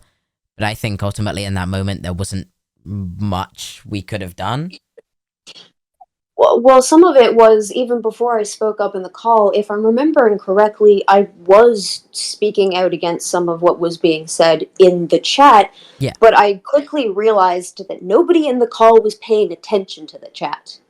Yeah, I have a copy of that. You made a few comments in regards to how it was being handled not very well. I will phrase it that way. Jumping in a call and being like, you're fat or whatever, that doesn't help the argument, right? You only serve to make that person feel like the victim. Damn! Harley, you were in here since the fat shaming shit, like damn! As I've already previously said in this video, I was not present during the fat shaming comments, and in fact, I only found out about them because Ponder let me know, and they were also brought up in the conversation just a few seconds before I said this in the clip. I find it confusing that the clip where they were previously referenced was cut out of this video to paint it as if I was there in that moment, when I've clearly shown visually in this video that I was not, and I also informed Omnia via DM that I was not present by this point in time in the call. They've continued to repeat this idea that I was in the call for several hours, both on Twitter and in this video, in spite of the fact I let them know in our DMs before anything was said publicly exactly when I joined the call. I'm not even, the one being yelled at, and I feel bad for this person. Same.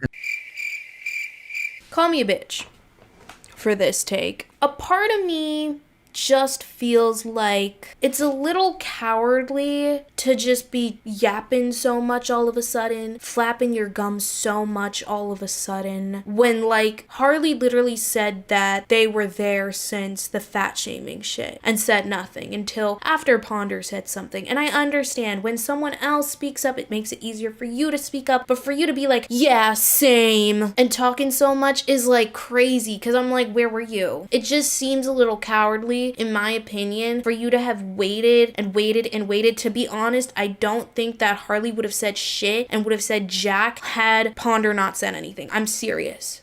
Had Ponder not fucking been the first person to say something, I don't think Harley would have said shit. Part of me also feels like Skritus wouldn't have said shit. I understand that when someone speaks up first, the bar is lowered, it's easier, but you're in this call. You're in this VC as a large creator who has the ability to be like, no, and you choose not to until someone else does it for you. That may be controversial. People might be like, Nia, you just have a hate boner for HarleyTBS. I don't. I just truthfully feel like if you're in this space, you have a responsibility to speak your mind and say, I'm not okay with this. And if you were there since the fat shaming shit and you're claiming that you weren't okay with the fat shaming shit, and you know Leo and you know Peaches, and there's no barrier to you saying what you want to say, I think it's a little cowardly for you to not say anything until someone else does. And that's why I truthfully feel like Harley would have been an inactive bystander the entire call had Ponder not said something. I truthfully feel like that, and it's just a little weird to me that they're saying so much now in this part of the call when like they had since the fat shaming clip to say something. This is wrong on several accounts. On the first account, I wasn't in the call at the point where the fat shaming comments were made, as I've already said. On the second account, I was active in the conversation, typing in the text channel, as soon as I joined the call and realized it was in the wrong. In the exact same way, I went straight to Ponder's DMs and let them know that I was concerned. There's no point in saying you don't believe I would have spoke up if Ponder didn't, because I already did. That is set in stone, something I did.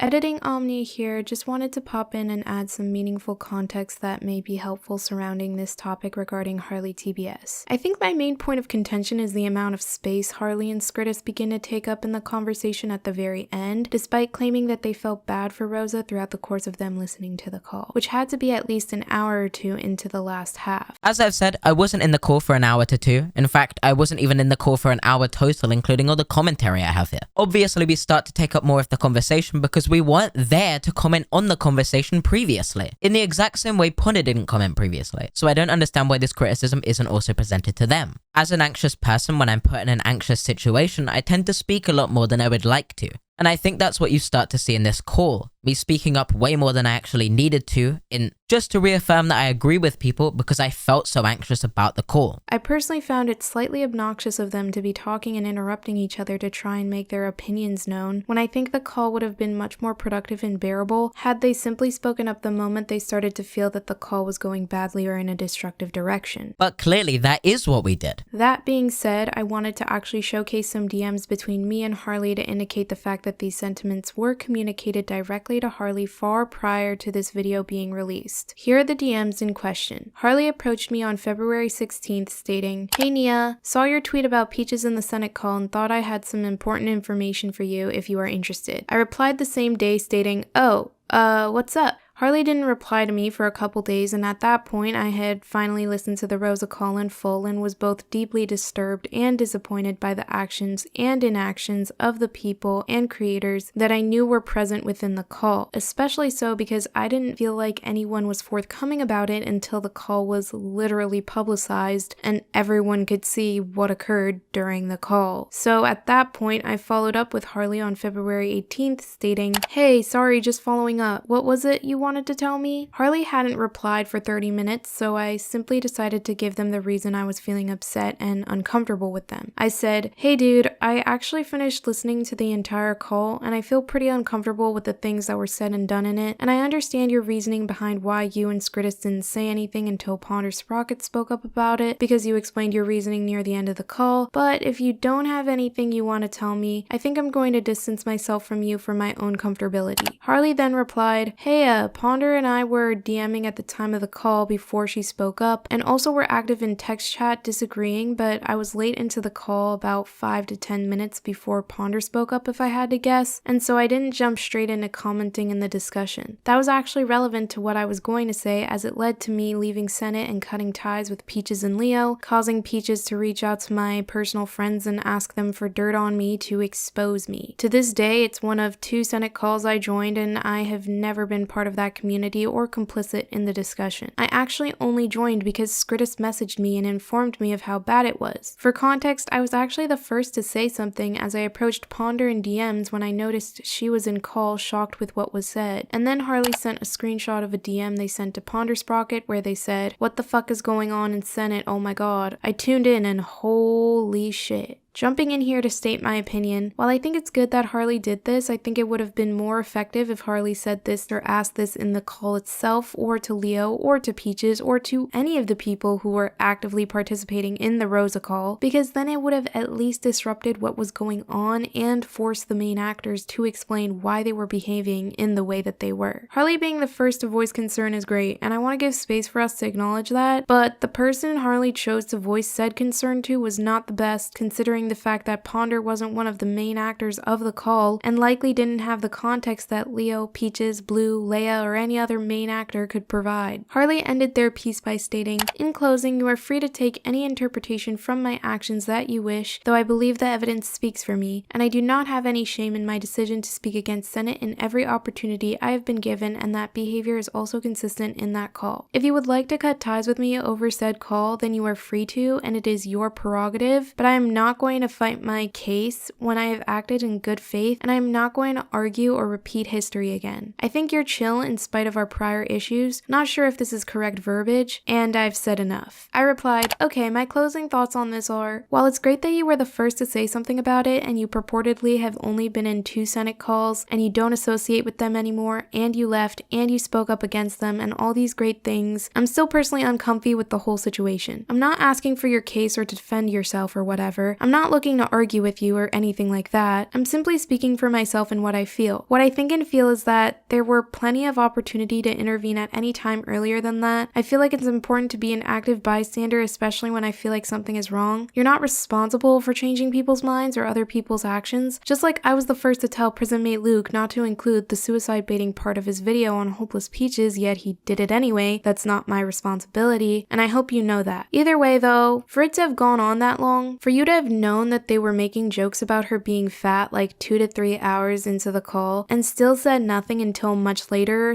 / only after Ponder said something, I don't know, I'm like just uncomfortable. I've pretty much decided to unfollow every mutual on Twitter that I know who was in the call indiscriminately. You can continue following me if you choose to. I also have no hard feelings if you choose to unfollow me as well, but that's the choice I feel most comfortable with. I haven't spoken to Harley directly or privately since this message was sent." I don't have any strong feelings either way on this part of the video, though I do appreciate that editing Omnia gives me a little bit more credit and appreciates that I did actually make efforts.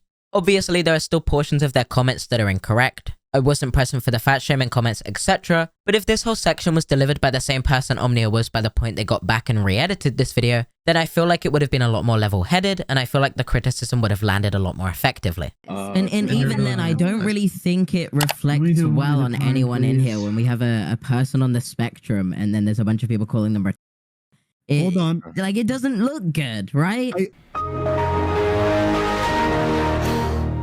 It doesn't look good. Harley, it isn't good. The fact that these people care more about optics and what it looks like, what it appears like, is crazy. It's not what it looks like, Harley. It's what it is. It's not good. It's actually very bad. I've already presented a response to the criticism presented in this clip earlier in the video, and there's a section of my conversation with Ponder that I'll play in a second where I further elaborate on the comments specifically made here, but I don't understand why Omnia decides to skip over what I said first in this clip. I don't really think it reflects well on anyone in here. I believe I made my stance very clear in that moment that it wasn't just about optics, and that it was very clearly how it reflected on these people and how these actions have consequences. Well, I brought up earlier in the video that I said things the way I did because I felt it would land best with these people and have the most impact in this call to actually make a positive change. Ultimately, I do still think I made it very clear that what was happening here was wrong. I also wanted to ask if you did have any criticism to present towards me in regards to how I handled that call or how I've handled the situation since, etc. Unfortunately, I would probably have to re-watch that section and really take in everything that's being said and like why the call sort of descended into the madness that it did. The most I could say is that maybe some of the things that you said weren't worded appropriately, but given the nature of how nerve-wracking jumping into a situation like that, and especially being contested by so many other people within the call would be, I think it's perfectly reasonable that you're not going to articulate yourself in the best way, and I'm not sure if it makes sense to criticize you in that fashion, because at the very least, if you recognize that someone is being unfairly dogpiled, at least you spoke up. Like, you may not have done it in the best way, but it's more so the fact that you spoke up when other people weren't willing to. Yeah, I can definitely agree with the criticism in regards to how I handled it. There was a point that I saw people took particular issue with, which is where I said, I want to quote myself almost perfectly here, that, oh my god, my brain has gone blank in the moment. Is it the note about it doesn't look good? It the does, optics yes. aren't good? Yeah, there's a point in the call where I say it doesn't look good, and I've seen people bring into question that, and I can understand why people didn't like the way I worded it. I think, in my perspective, I was looking at the kind of crowd I was talking to. I mean, Coyote Lovely, just a few minutes prior to my saying it, was saying that he insisted on an R slur counter, and I mean, as the VOD shows, he used the word, I think, 12 times and rarely any time at all.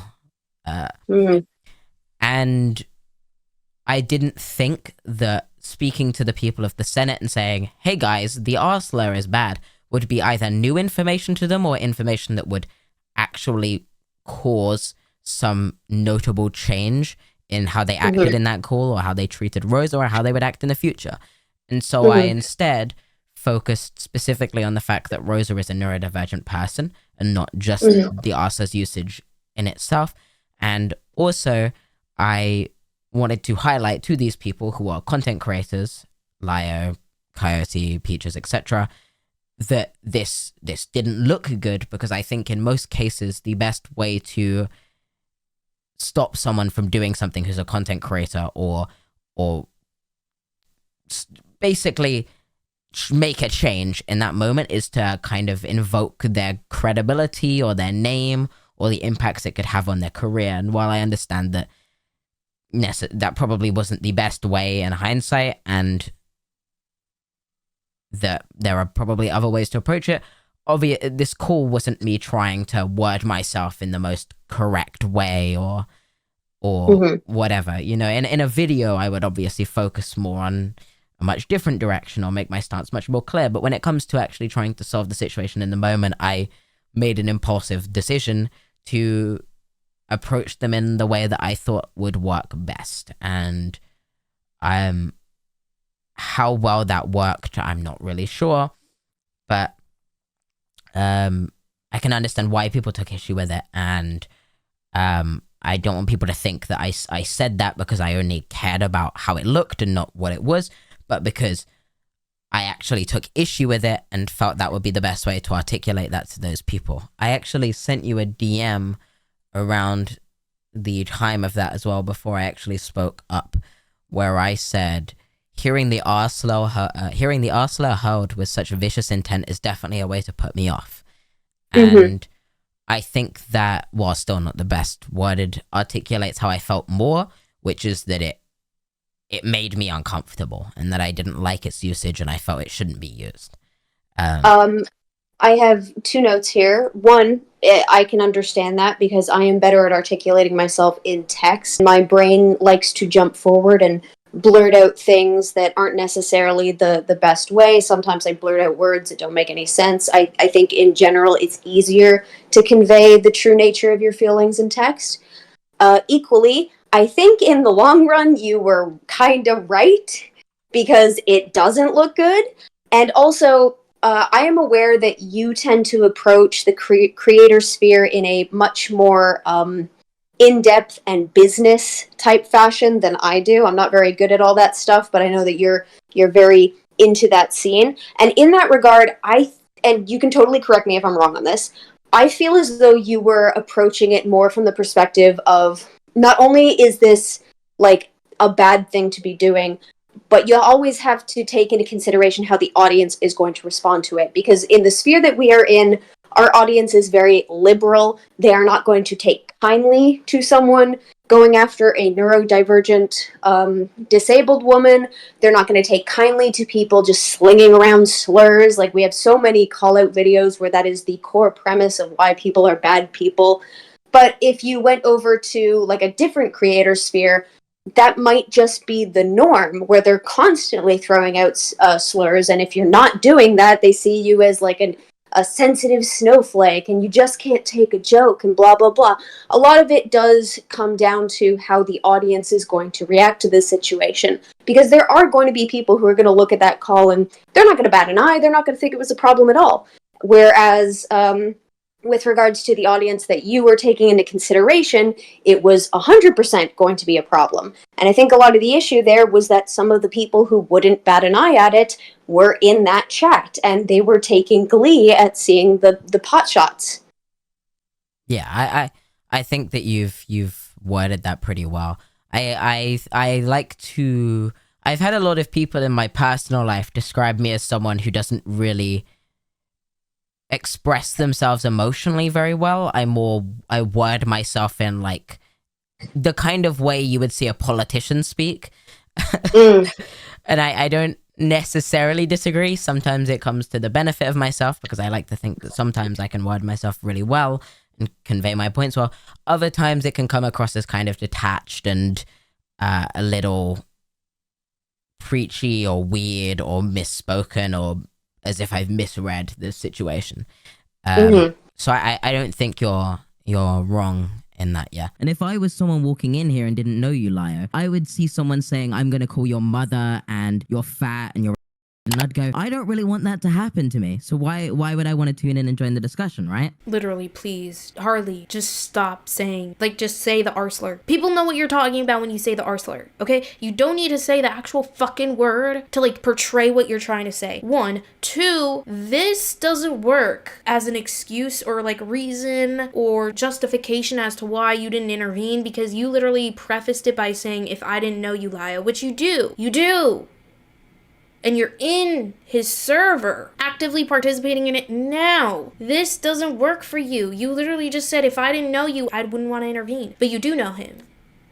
So why didn't you intervene? Again, I've acknowledged where I went wrong in this clip earlier, but I do feel slightly uncomfortable because Omnia knows I'm a neurodivergent person, and I don't understand why, knowing that, they would continue to police how I would reclaim a word that is being used against me. As I've said, I personally don't like using the R slur. However, Omnia says within this video that they do not believe they're on the spectrum, or if they are, they aren't diagnosed. So I struggle to understand why Omnia would speak over me in the conversations we've had in the past, to criticize me in place of myself as someone who would be the victim of said prejudice. I also think this clip shows a level of bias from Omnia as well, and I brought this up to Ponder specifically because there's a clip of Ponder doing the exact same thing as I do here, quoting the usage of the R slur verbatim. Yet Omnia doesn't even include this clip in the video and presents no criticism towards Ponder because of it. So this is what me and Ponder had to say about it in our call. There was a criticism presented against myself for the use of the R slur in Omnia's video, excluding the context that I am I would like to think pretty obviously, neurodivergent person, and was using the term with the intent to highlight how awful its use was in the call and to stop it. Which I don't think there's any question on that, but I believe the way it was framed in the video was a little malicious. Because, I don't say this to call you out, obviously, you did something similar. You also used the word in quotes to reference what people were saying and criticize them for their usage of that word. But said clip was entirely excluded from Omnia's video about the subject, and instead they chose to praise you for how you handled the call and speaking up when no one else would, and etc, etc. I don't mean to put you in a situation where you have to pick a side, and you don't have to comment in regards to this, but I would like to know if you think their coverage felt biased in your favor and against myself.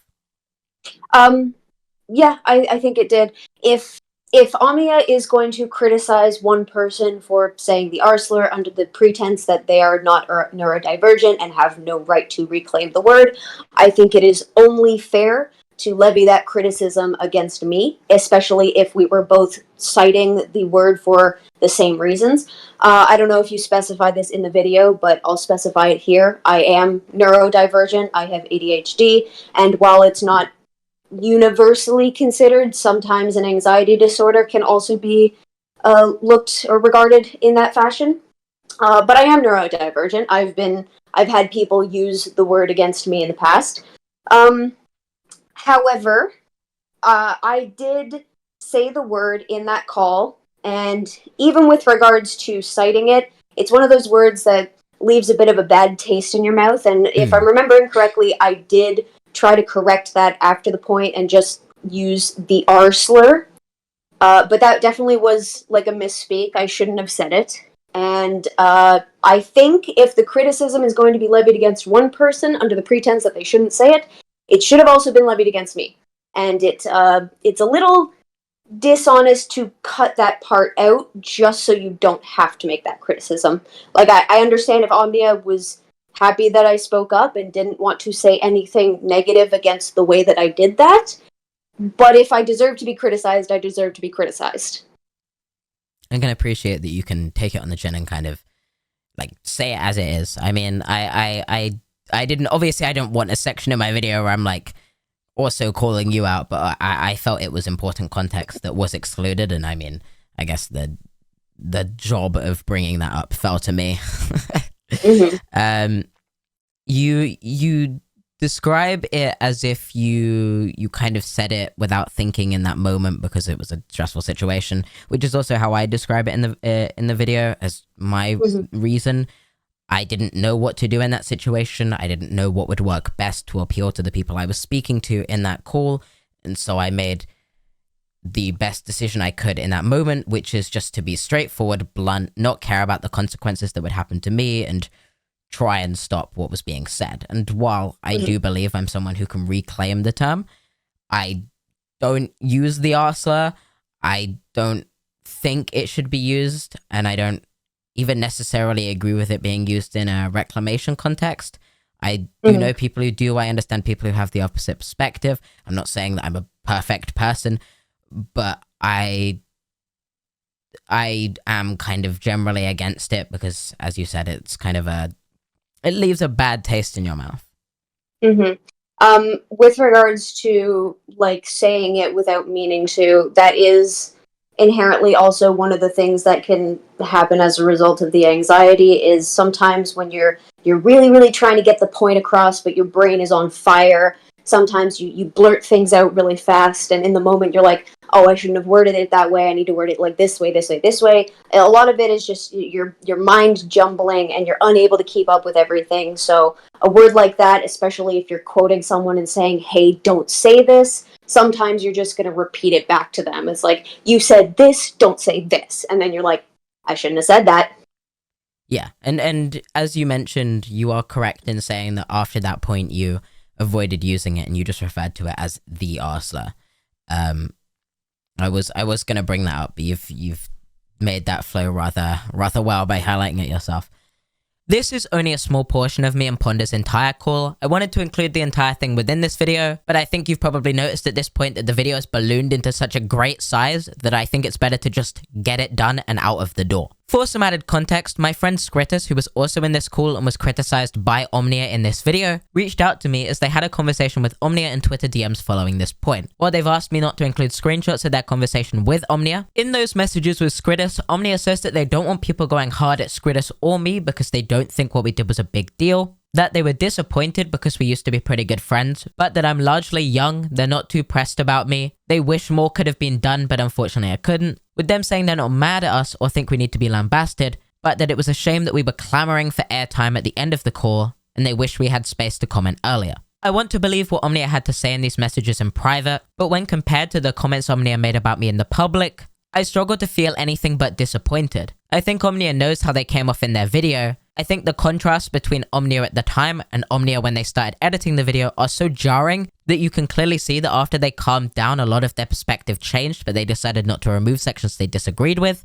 And even if I want to believe that they have good intentions behind the scenes, my experience with Omnia in the past has told me that that's not the case. With that being said, thank you for watching this video to the end. I really do appreciate all of the support and for hearing me out. It means a lot. This is a very personal video to me where I've shared way more about my life than I ever would have wanted to. But I hope this both gives you the full picture of what happened to Hopeless Peaches, provides the important context you may have needed to know about the Senate call and why I don't associate with those related to Senate, provides a response to everything Omnia had to say about me, and also gave Ponder a voice so that they could share some of their opinion. With that said, I'm going to finish my binge watching of Better Call Saul. I hope you have a lovely, what day is it today? Wednesday, and I'll see you next time.